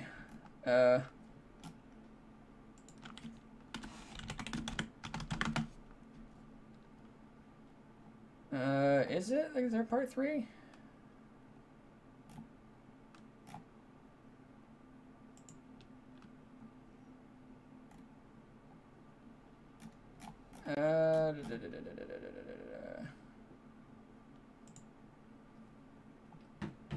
Is there more than 2, or is what? Can't find the sequel. Is there? I could have sworn there was 3.